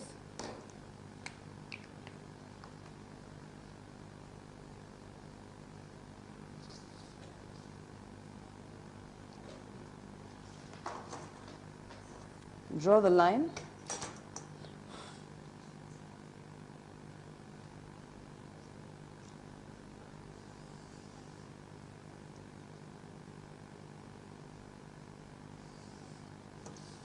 Okay, I'll now measure out the 8½ inches.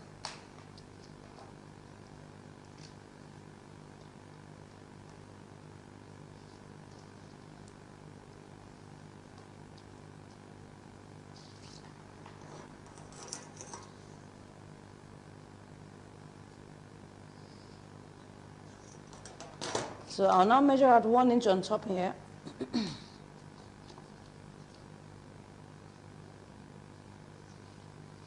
Now check where my 1/3 lands. That's my 1/3 here. So after that, I will now curve it.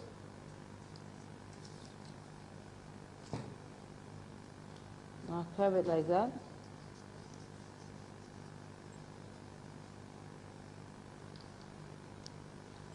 Now measure my 1 inch here.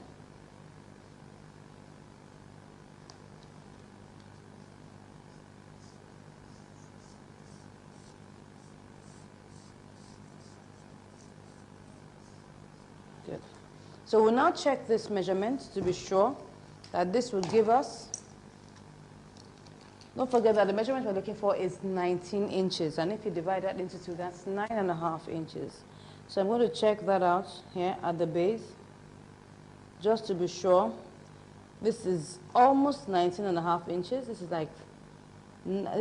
supposed to be 9.5. So we'll just add it to increase it, just gently, like I told you. It's better to be short so that you don't get it too long. And just extend it by 1/4 inch.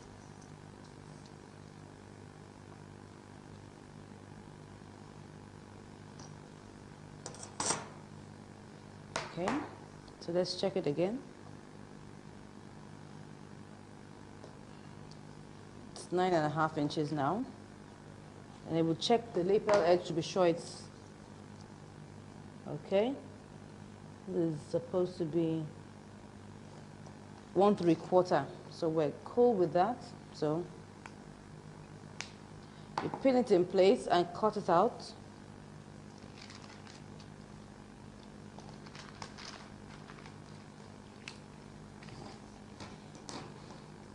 So what you can do is that you can actually, instead of subtracting 1 inch, you can subtract 3/4 inch.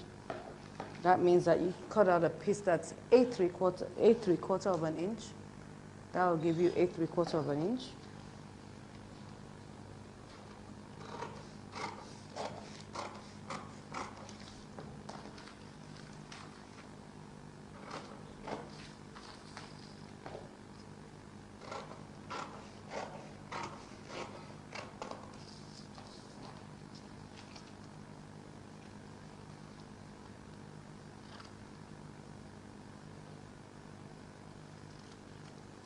Okay, so what we have here is Yeah, 9.5. So I'm going to cut out this piece with, I'm going to use it to cut out my collar stain.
Okay, now we've cut it out. What we'll do next will be to iron it on top of our fabric, and then we'll meet at the machine to sew it. So now we have ironed it out on our fabric, and we have cut out our seam allowance around it, and we have also cut another piece that will be underneath it like that. So I place them together, and I'm going to sew the top alone for now.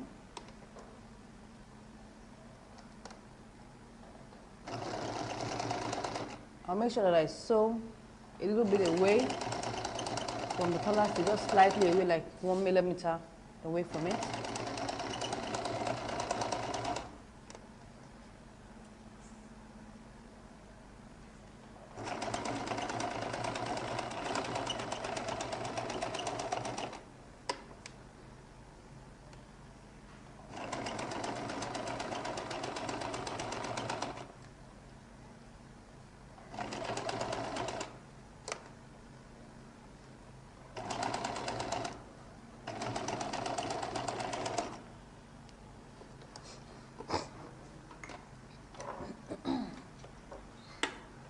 So I will notch it all the way.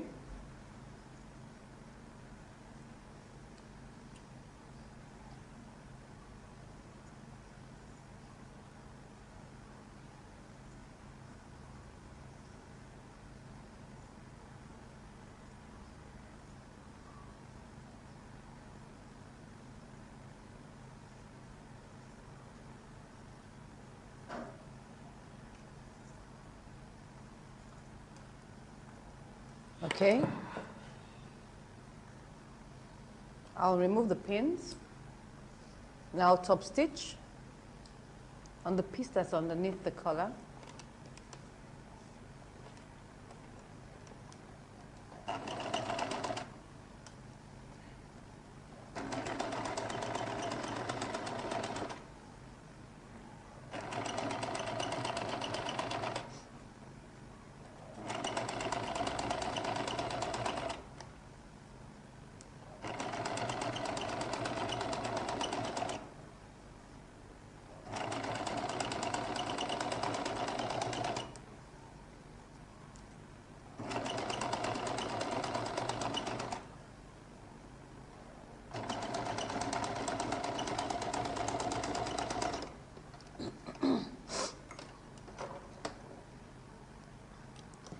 So I just cut that off there. So I'll now turn this, stitch this one down properly. Yeah.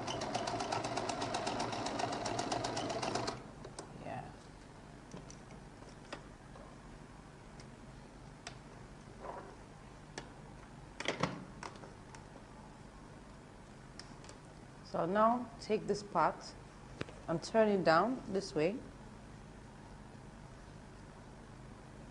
and sew off this place. You can see that it's already been sewn down here. You can see that here. So I'll now sew this place. That's the edge of the collar.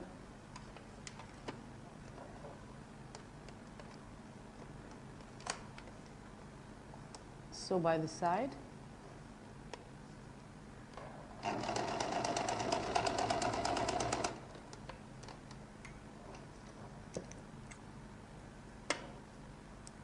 Remove the excess.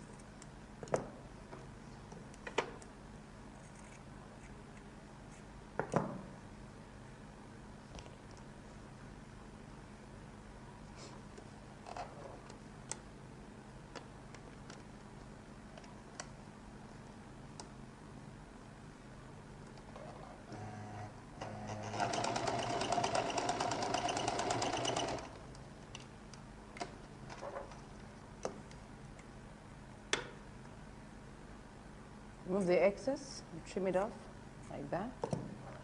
And we turn to the right side.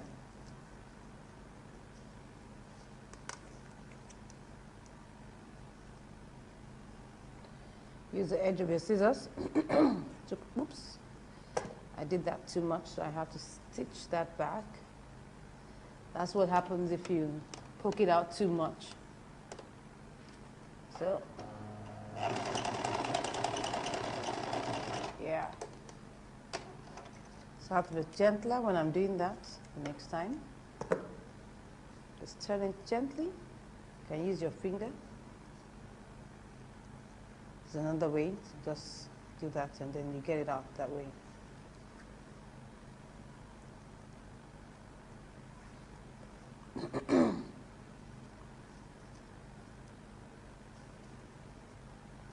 Don't see that? So I'll just use my pins to hold it down.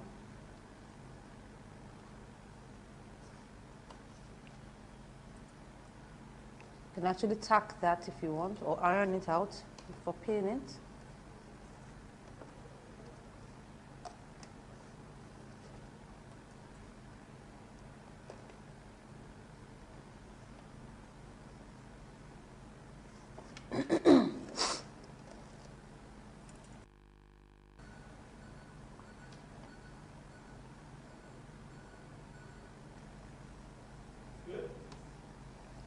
So I'm pinning it there. So we'll keep on pinning that way.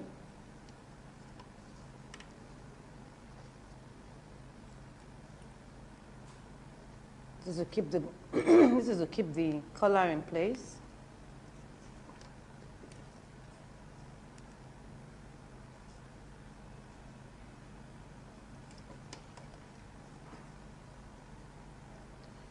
So you can see that because of the way we pinned it, we have a little excess coming out from underneath it.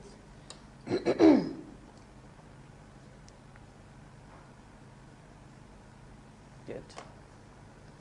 So I'll trim that little excess off. That's a slight excess. It's not so much.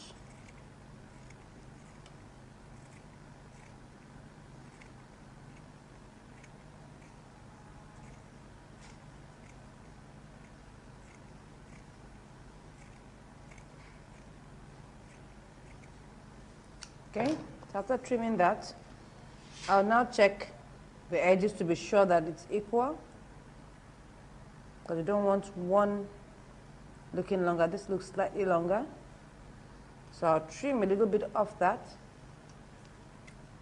because 1/8 can make a huge difference in the way a color looks. So trim that down. Check it, take a look at it again. Yeah, it's equal. So once I've done that,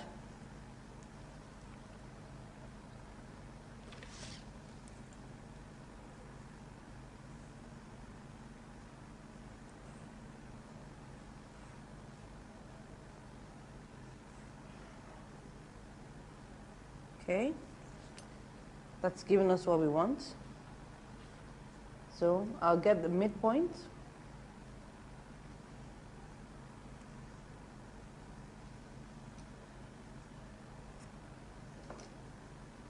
So this place I have notched now is my midpoint.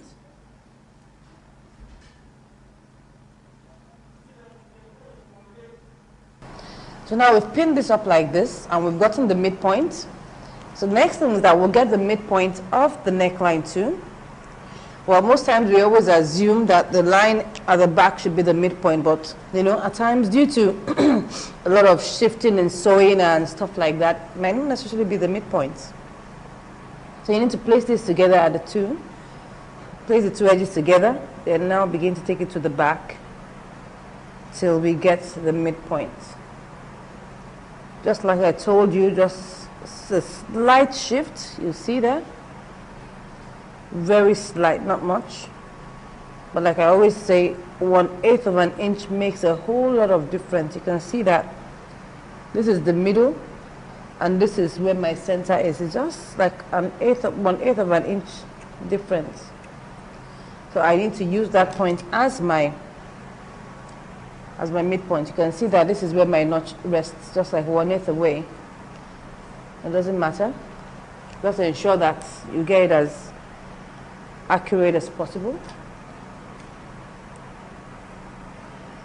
So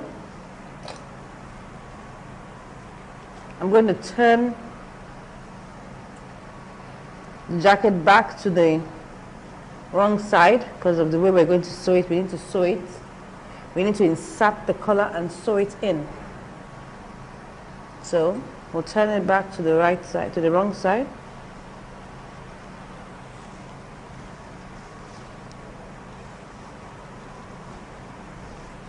We're almost done.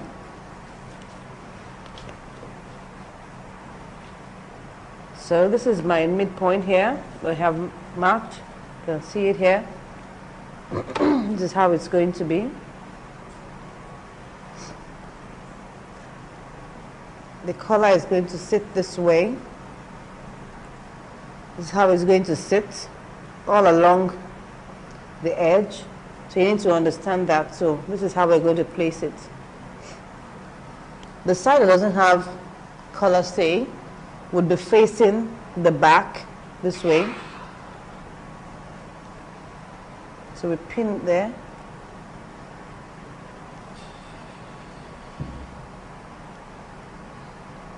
So once we pin the middle, we now begin to pin it all the way to the sides.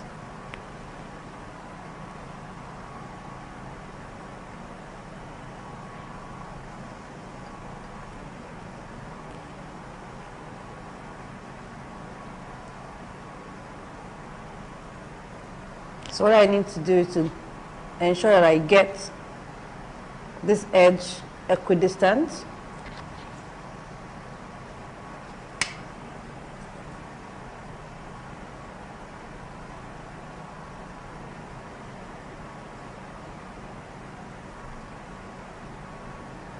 Okay, I'm just trying to ensure that it comes out equal by the time I finish sewing it.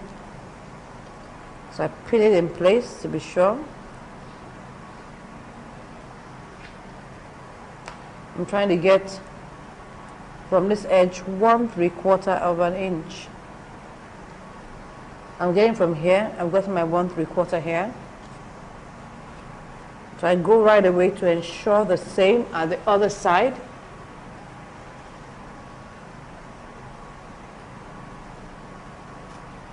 This is how it will be folded.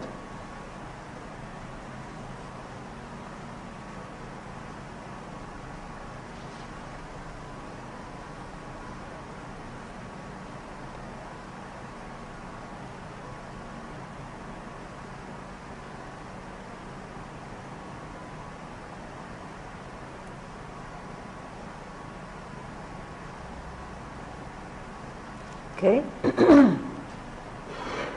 I've gotten it equal now.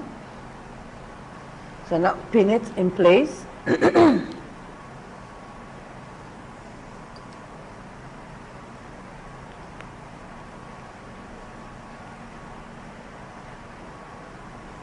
For whatever you're doing, equidistance is very important because you don't want one side looking bigger than the other side. That won't look professional enough. So now I'm going to stitch it down first, so that I can remove all the pins and then pin it back.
Okay, so now I can remove my pins and pin it up properly.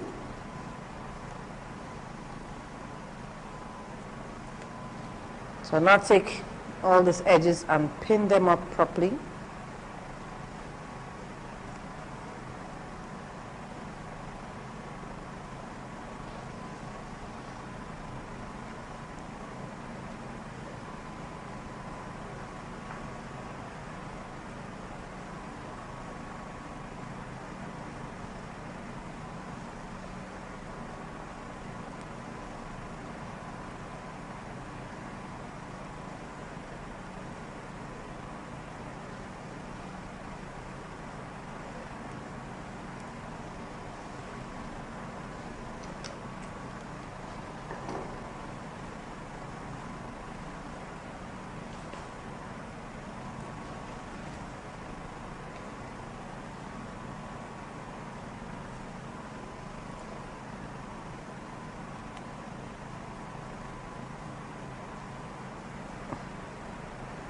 So now we can now stitch it once we are done with pinning.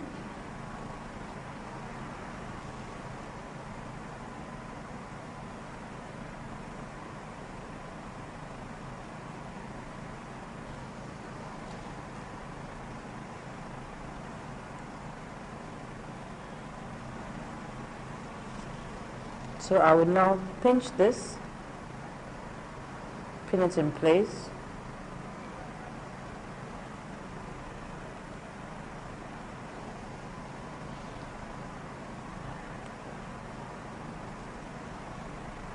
Okay, now we can sew.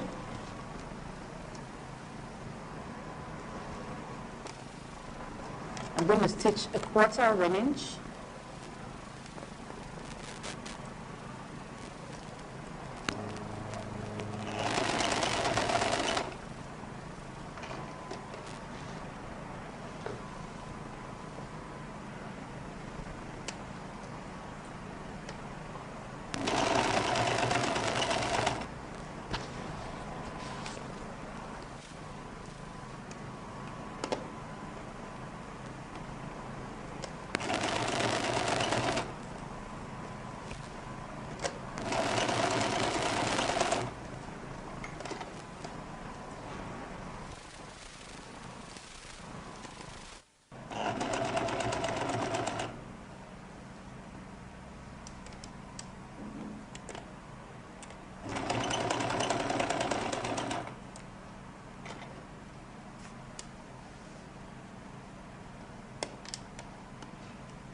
So now that we've done this, we've sewn it all round the neckline. We'll remove the excess that's there. Remove the excess, the bulk, and then we will notch it all through the neckline.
So we're going to turn it back to the right side. We're going to turn it through our armhole.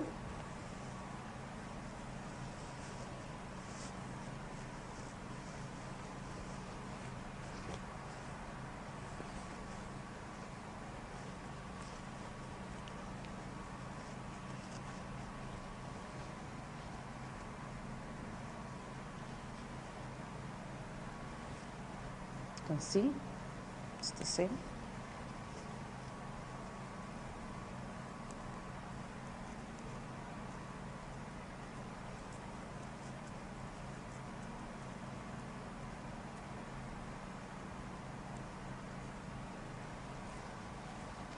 So we have sewn the edges now. You can see the distance. They need to be the same. Now one more thing we're going to do will be to top stitch together. This, like you can see that this is looking bulky here. Not really bulky, just that it's moving and shifting. So we need to top stitch it down so that it doesn't move around and it rests well. So I'm going to pull it very well.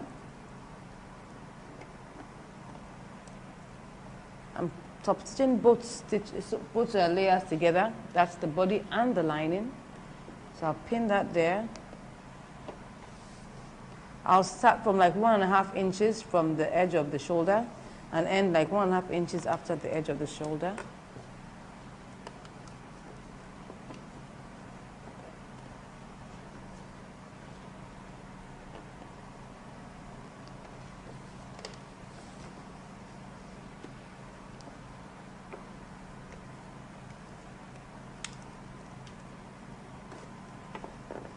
So I'm pulling it so that there are no folds. You can iron that out soon so that you're sure of that.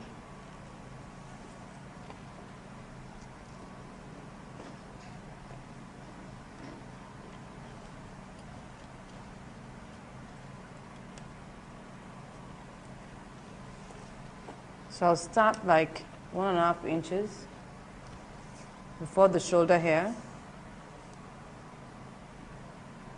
Let me make it 2 inches.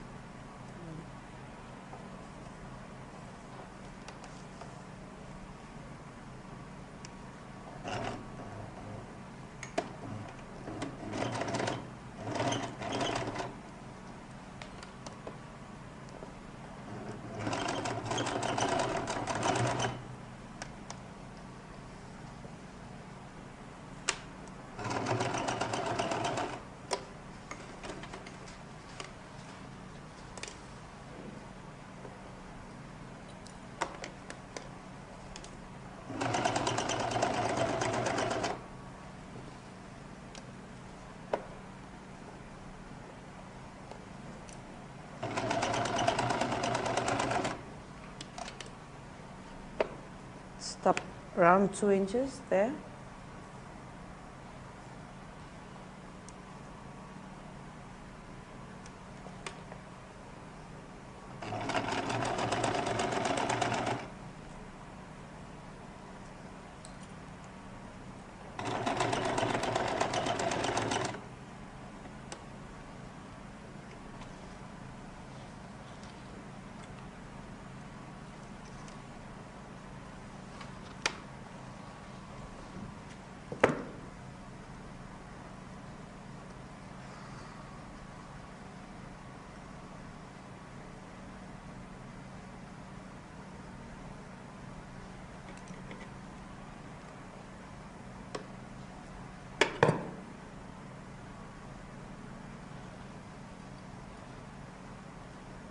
So moving all the excess threads around there.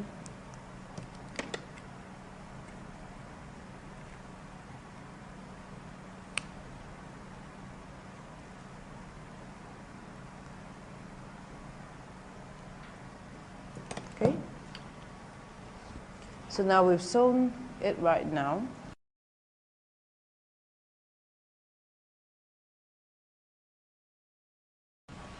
Next thing we're going to do will be to pin our armhole. But before we do that, we need to first of all check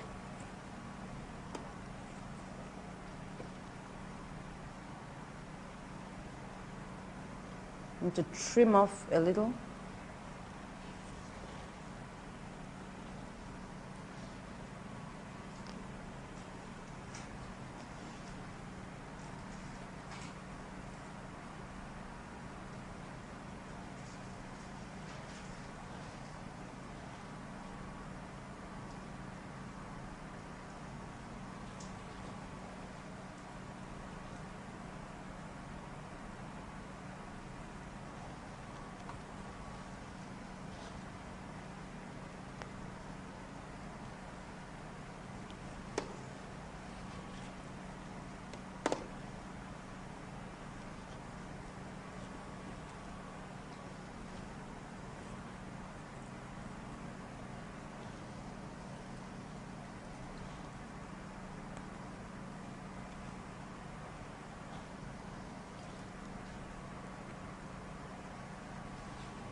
I'll pin the other one to determine what I'm going to trim off.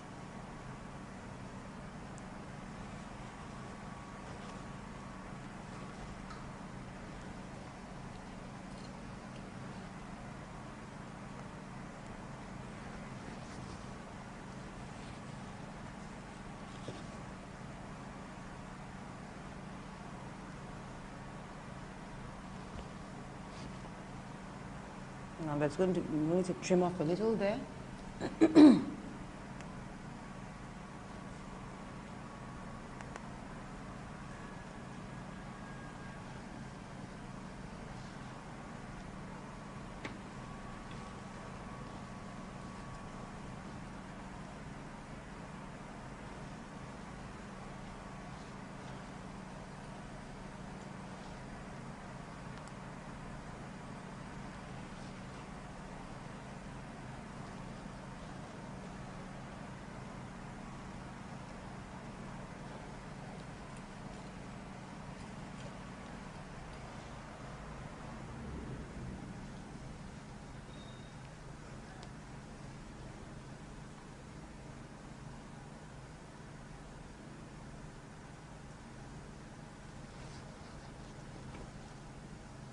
For the back, you need to check the level where the line is. Make sure that one is not shorter than the other.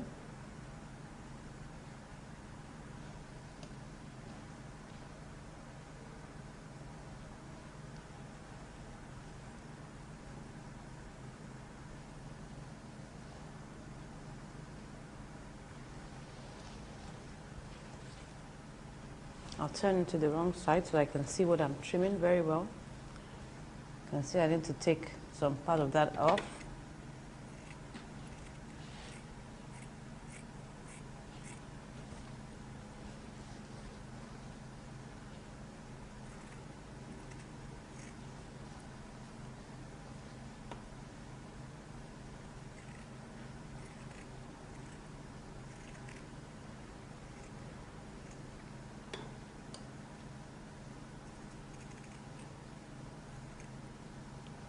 So I'll check the back.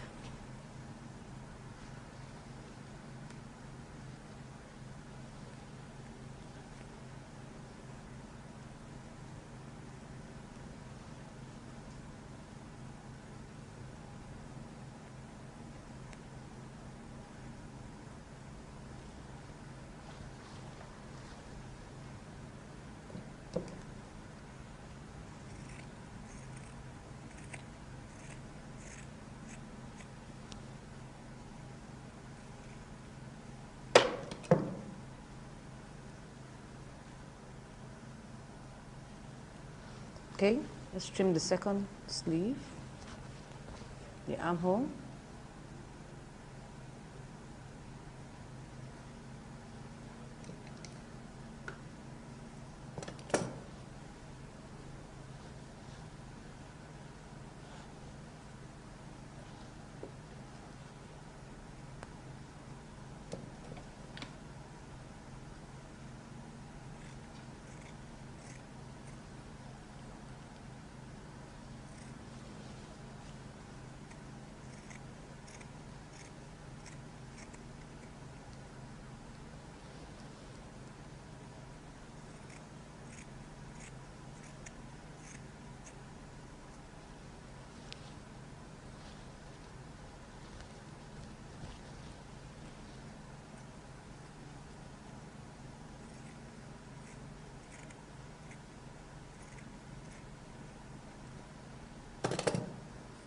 Okay, so we've trimmed it now. The two sleeves are identical. I'll now check the arm side. That's the measurement of the armhole. Because at times it may be different for each armhole.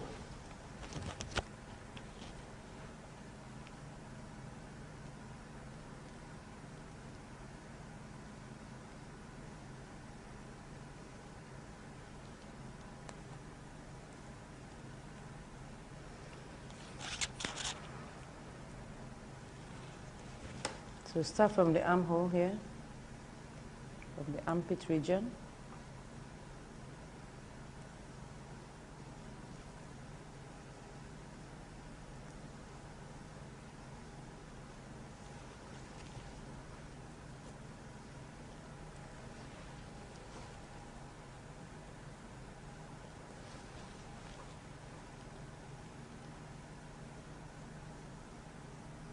This is like 19¾ Let me check the second armhole.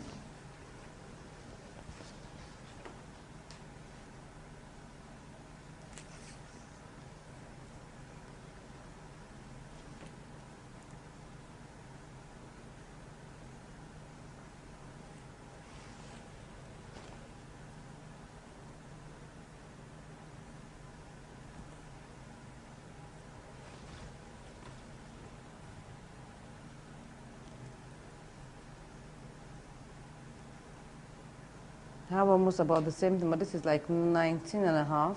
So we'll use 19¾ because it's bigger of the two. So we'll use that as the measurement of what we want to do.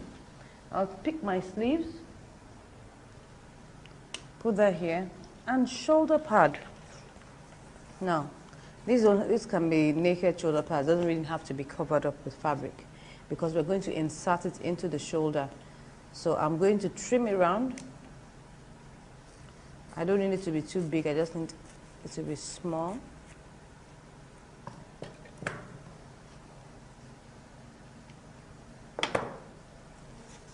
So let me see, let me check whether it's just fine. I'll remove the pins at this point here.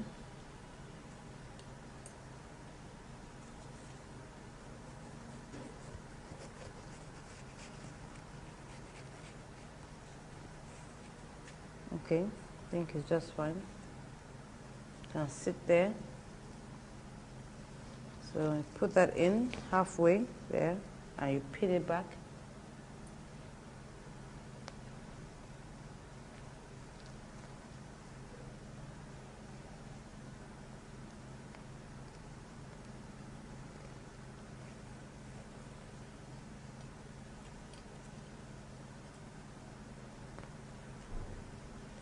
Pin my shoulder pad here. I'll put it on the other side.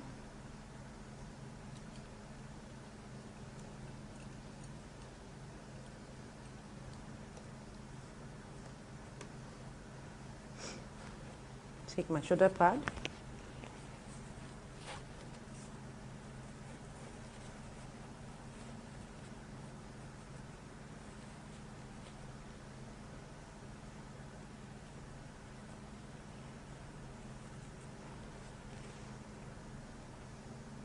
Pin it back.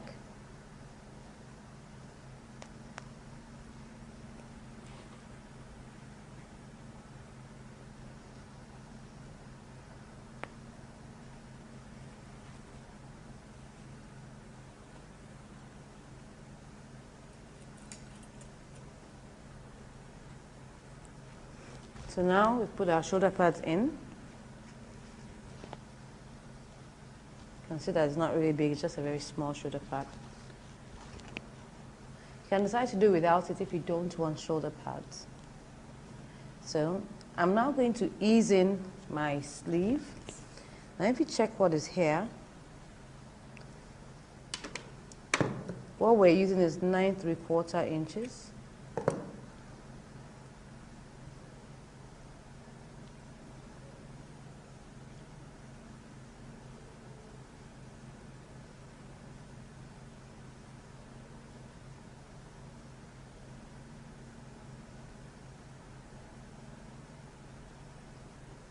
Now we have a little excess here. We're going to ease that in.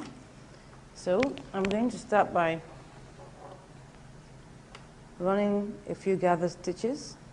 I'm not going to stitch my lining together with it yet. I'll just start from somewhere here.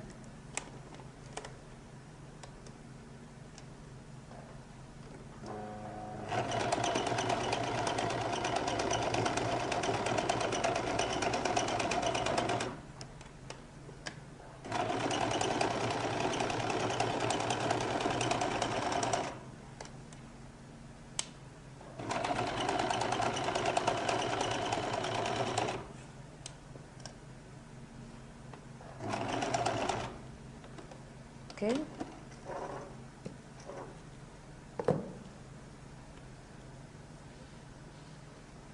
Do the same on the other side.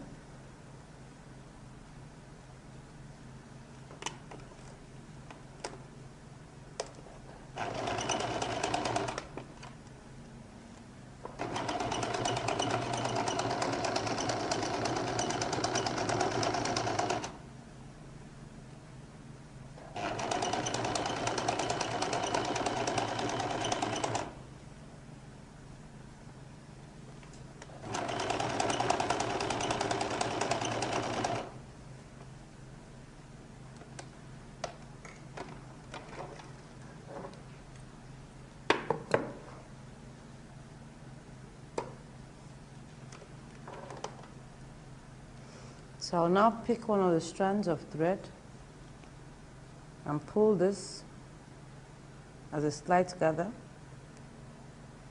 just slight, not much. You can see, you can barely see it.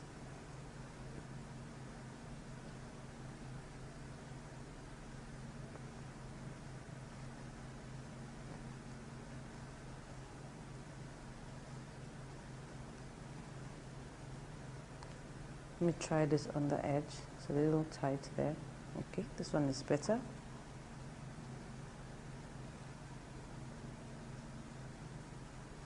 can see, you can hardly see the gathers. It's just something that gives it a slight ease.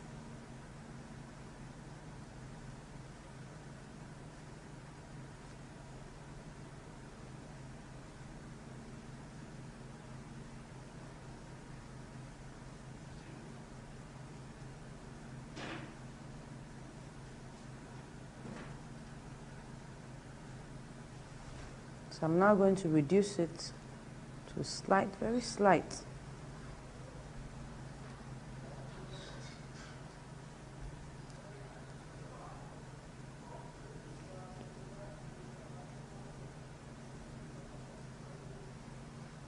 I'm going to measure around till I get 19 3/4.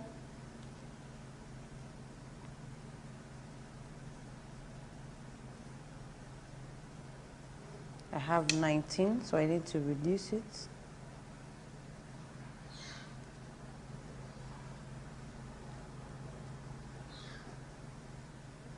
Just to give it that, you know, can you see that very slight puff?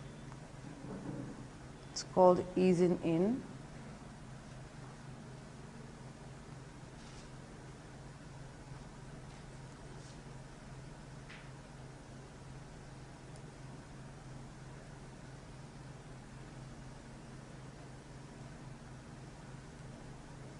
Let me leave it at 19.5.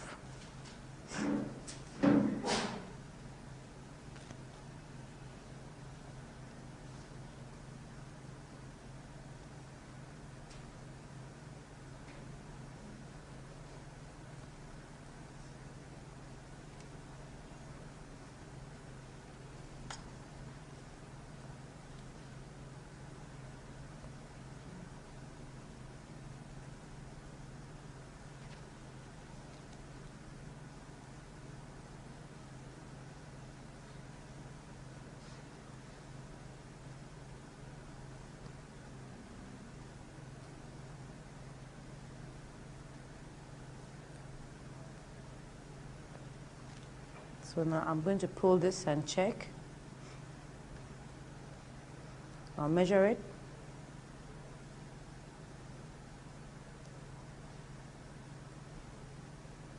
You can see I'm placing my tape rule on the line of sewing. What I have is almost 19.5, so I'll just release it gently.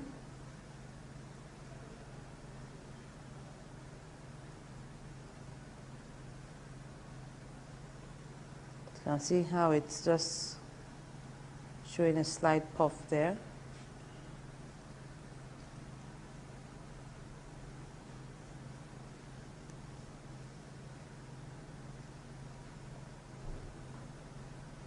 No, I'll leave it at that.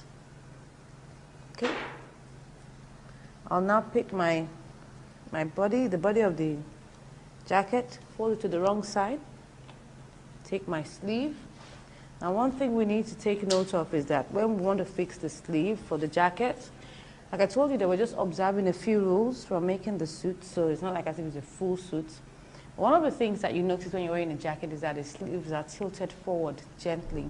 So to just try to achieve that, we're going to move the point of our shoulder like half an inch backwards, so that by the time I fix my sleeve, I have my hand moving gently like this. That's just the whole idea. So I'm going to place, instead of using this as the center, I would place it half inch backwards, so that my sleeve will tilt gently to the front. So this is the point I'll use. I'll start pinning my sleeve there.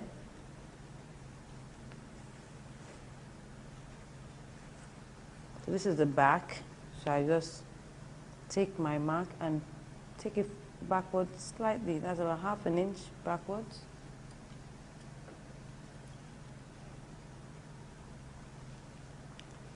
So once I've pinned that, I can now begin to pin the other parts.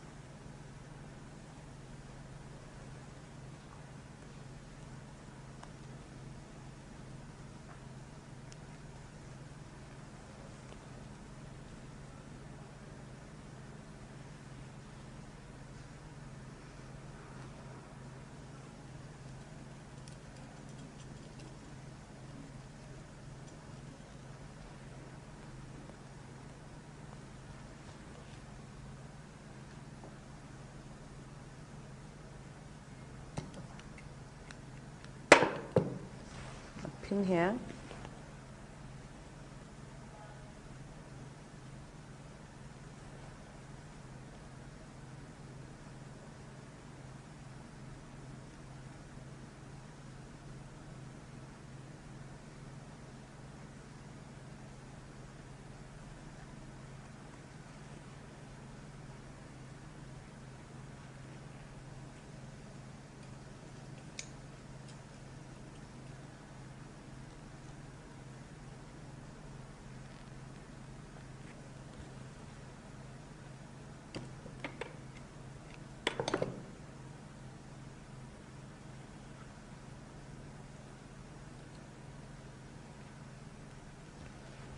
So you can see that it just fits snugly.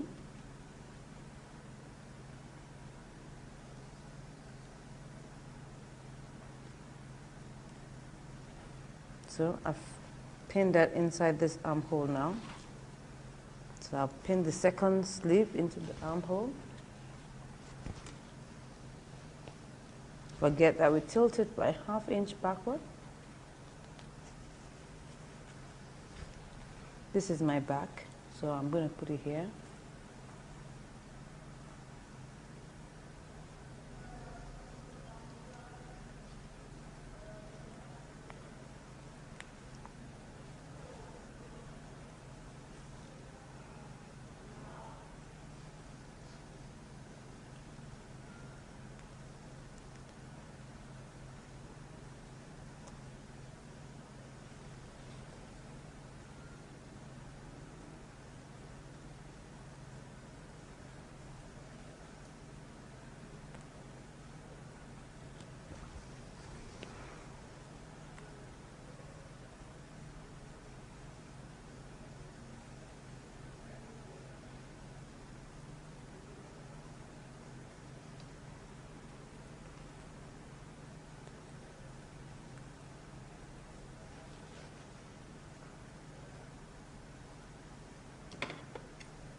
Okay.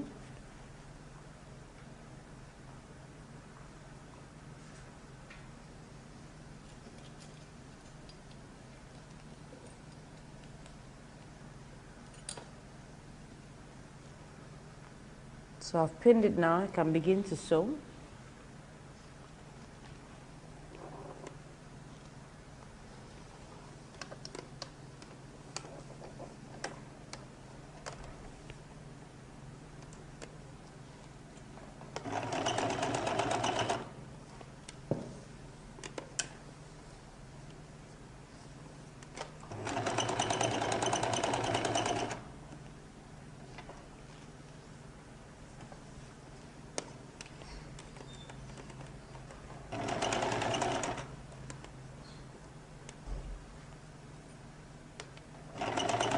I'm sewing slightly beneath that line, slightly below the line.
So now we've sewn the sleeve. Let's check round to be sure everything is okay.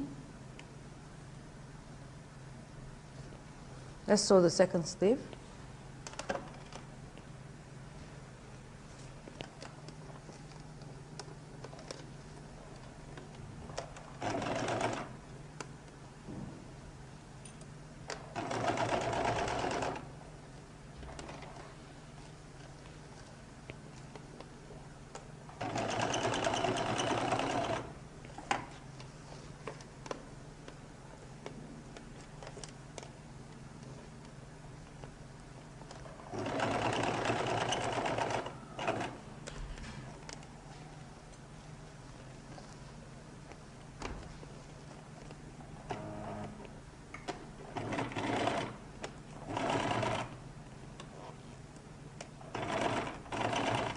Be careful not to allow folds to, to take place as you're sewing.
So we're finished sewing the two armholes now. So we'll check it to see how it looks like.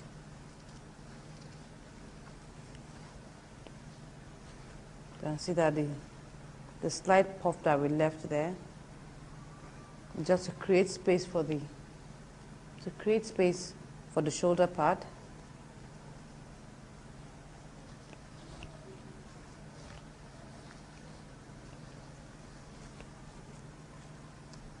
So remove the pins.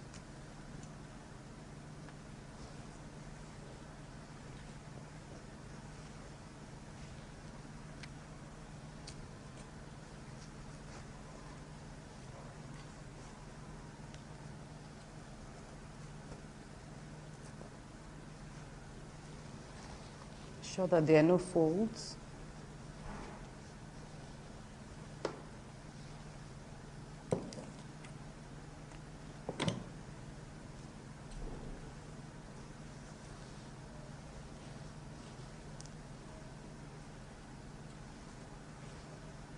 You can see how this just rounds up nicely.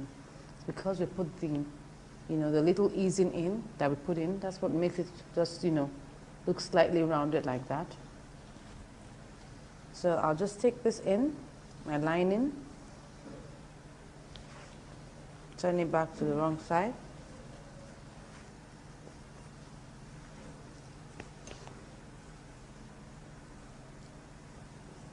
So we're going to use the lining to turn it over like that and hem it down.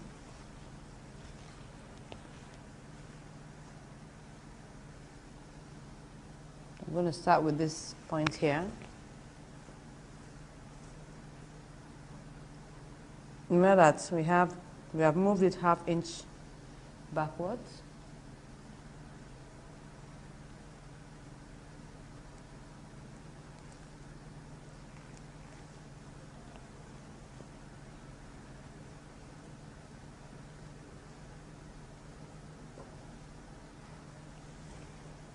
So I'll just be pinning all the way around now.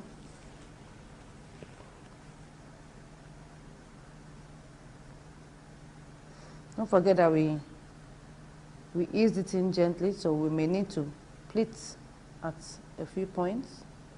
Just put this two like that and pin it down, just to create some fullness at that point.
We want to erase every rough edge as much as possible.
So we've pinned this one. Let's pin the second side.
Okay, so we have pinned it round now. You can see that we're taking care of all the rough edges. All the rough edges have been taken care of. So we'll pick our needle now and begin to hem. So we're going to use overcasting to hem it. We're not doing slip hemming. You can also decide to do slip hemming, but we're not doing slip hemming. All we just need to be doing is taking it over like that, every half an inch.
So almost done with the second sleeve.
Okay, so now we have finished our jacket. What remains are the buttons.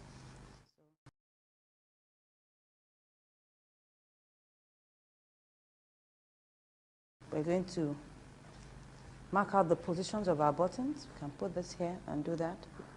Since there are not many buttons anyway, so we can actually mark them here. Now, because this is a female outfit, it's going to be right over left. That means this is the right-hand side over the left.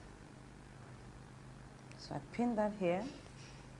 I can get the position of my button. Now I'm using this lovely big button, very imposing button.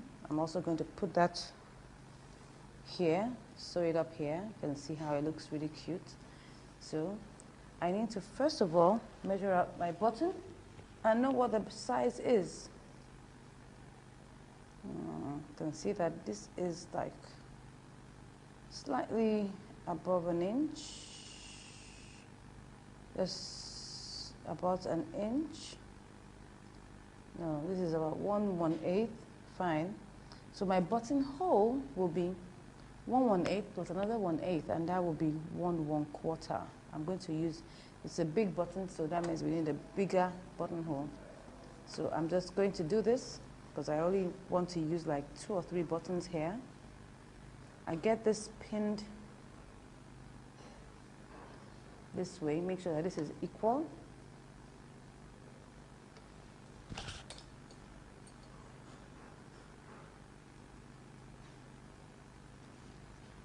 Once I've gotten that equal, I now take this and place it on top of the other so that I can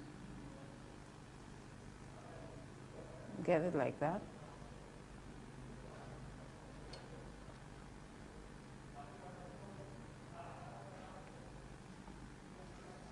Okay, and I'll just pin it one more time there.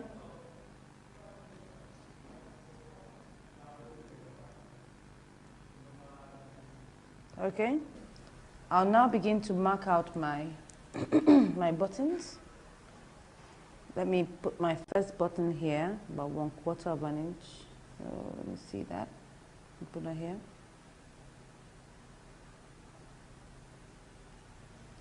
So that's my first position of my button, 1/2 inch away from the edge. I'll make it 1/1/8 instead of 1/1/4. Let's work with that. Next one, I will measure out 2 1/4 of an inch.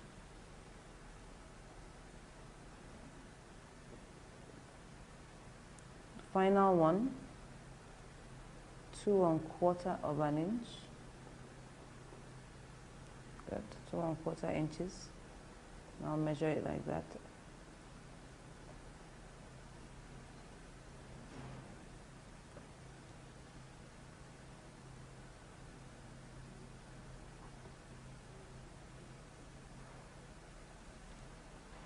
So you can see that faintly there.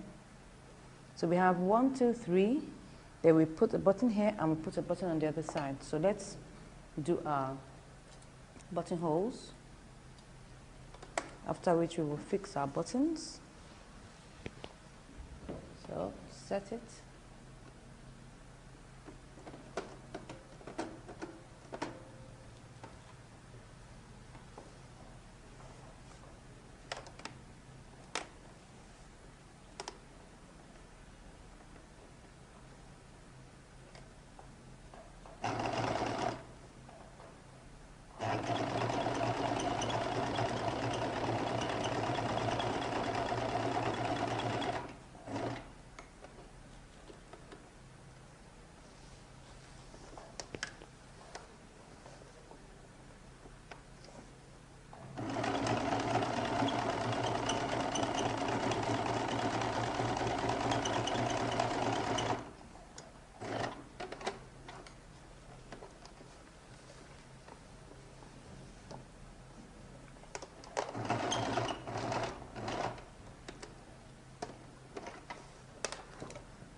Let's do the third one, the third and final buttonhole.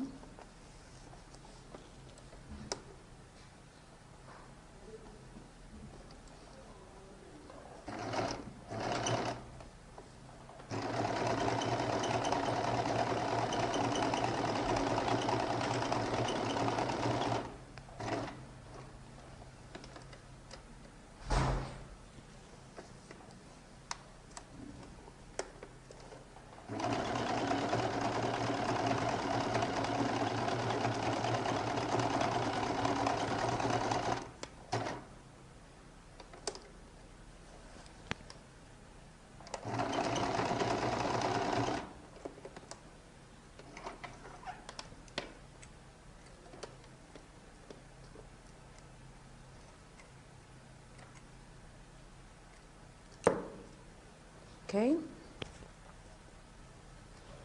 so we've done our 3 buttonholes. We'll now cut through it. Just match them like that.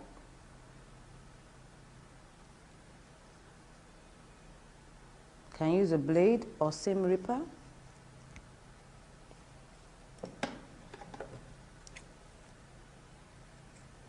Then you cut a little. Now cut the rest.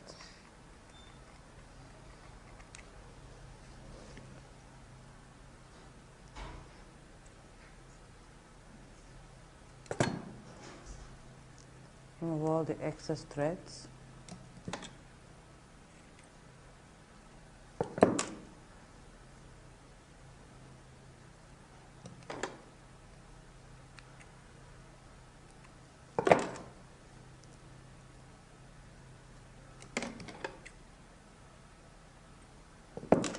Okay, fine. Let's do the second one.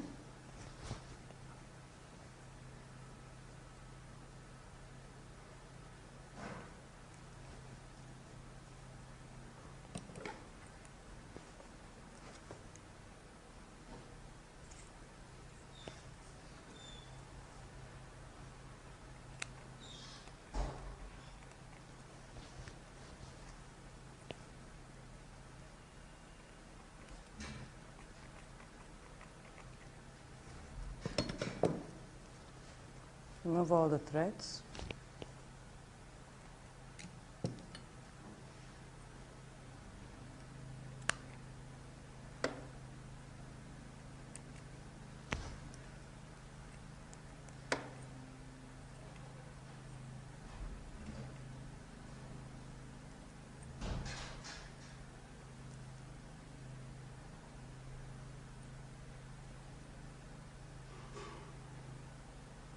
Because the fabric is a fraying type, so you need to get rid of all the excess threads, or else you won't really enjoy the buttonhole. Okay, done the second one.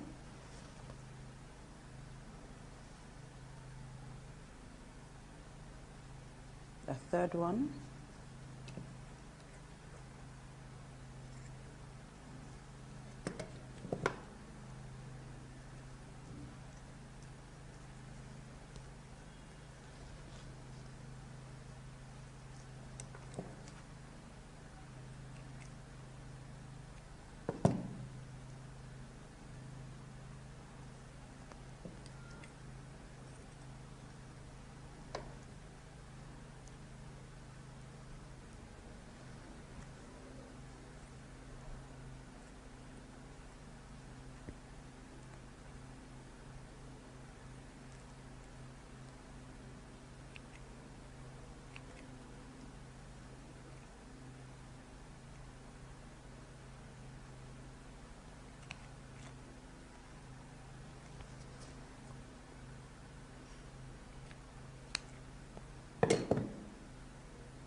Okay, so take it back, lay it on top of one another again, and then we'll now get the placements of the buttons.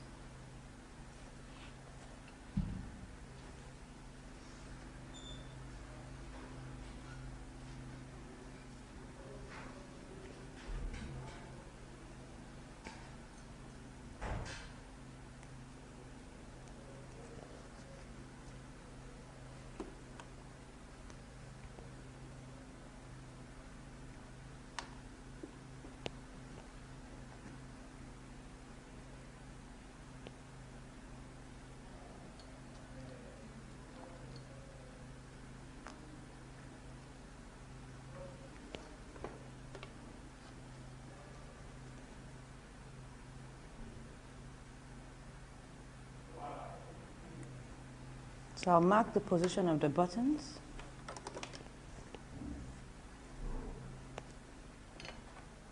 So we've gotten the position of our buttons now. So what we're going to sew it now. So this is the position of our buttons here. Now let's begin to sew.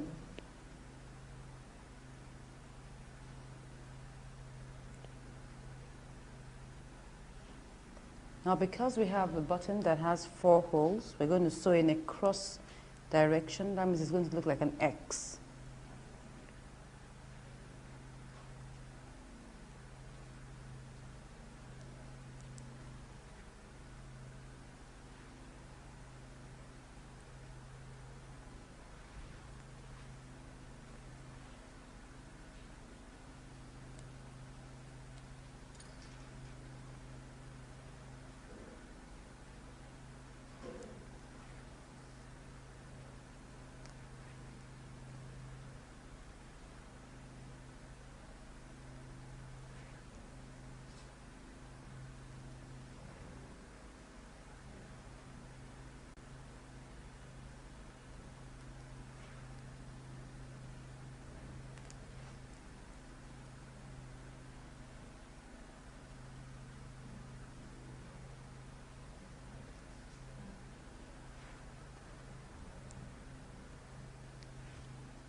So we tighten it.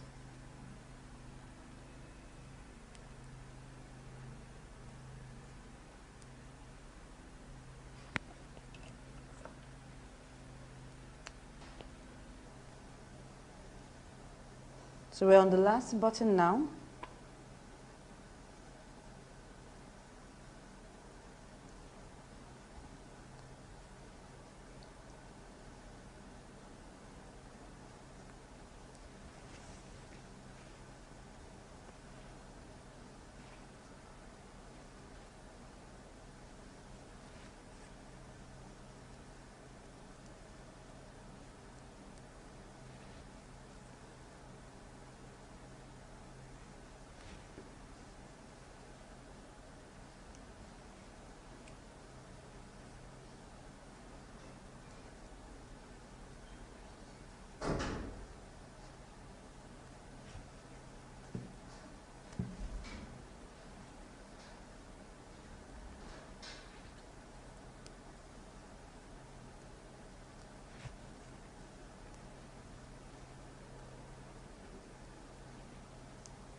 So now we're done.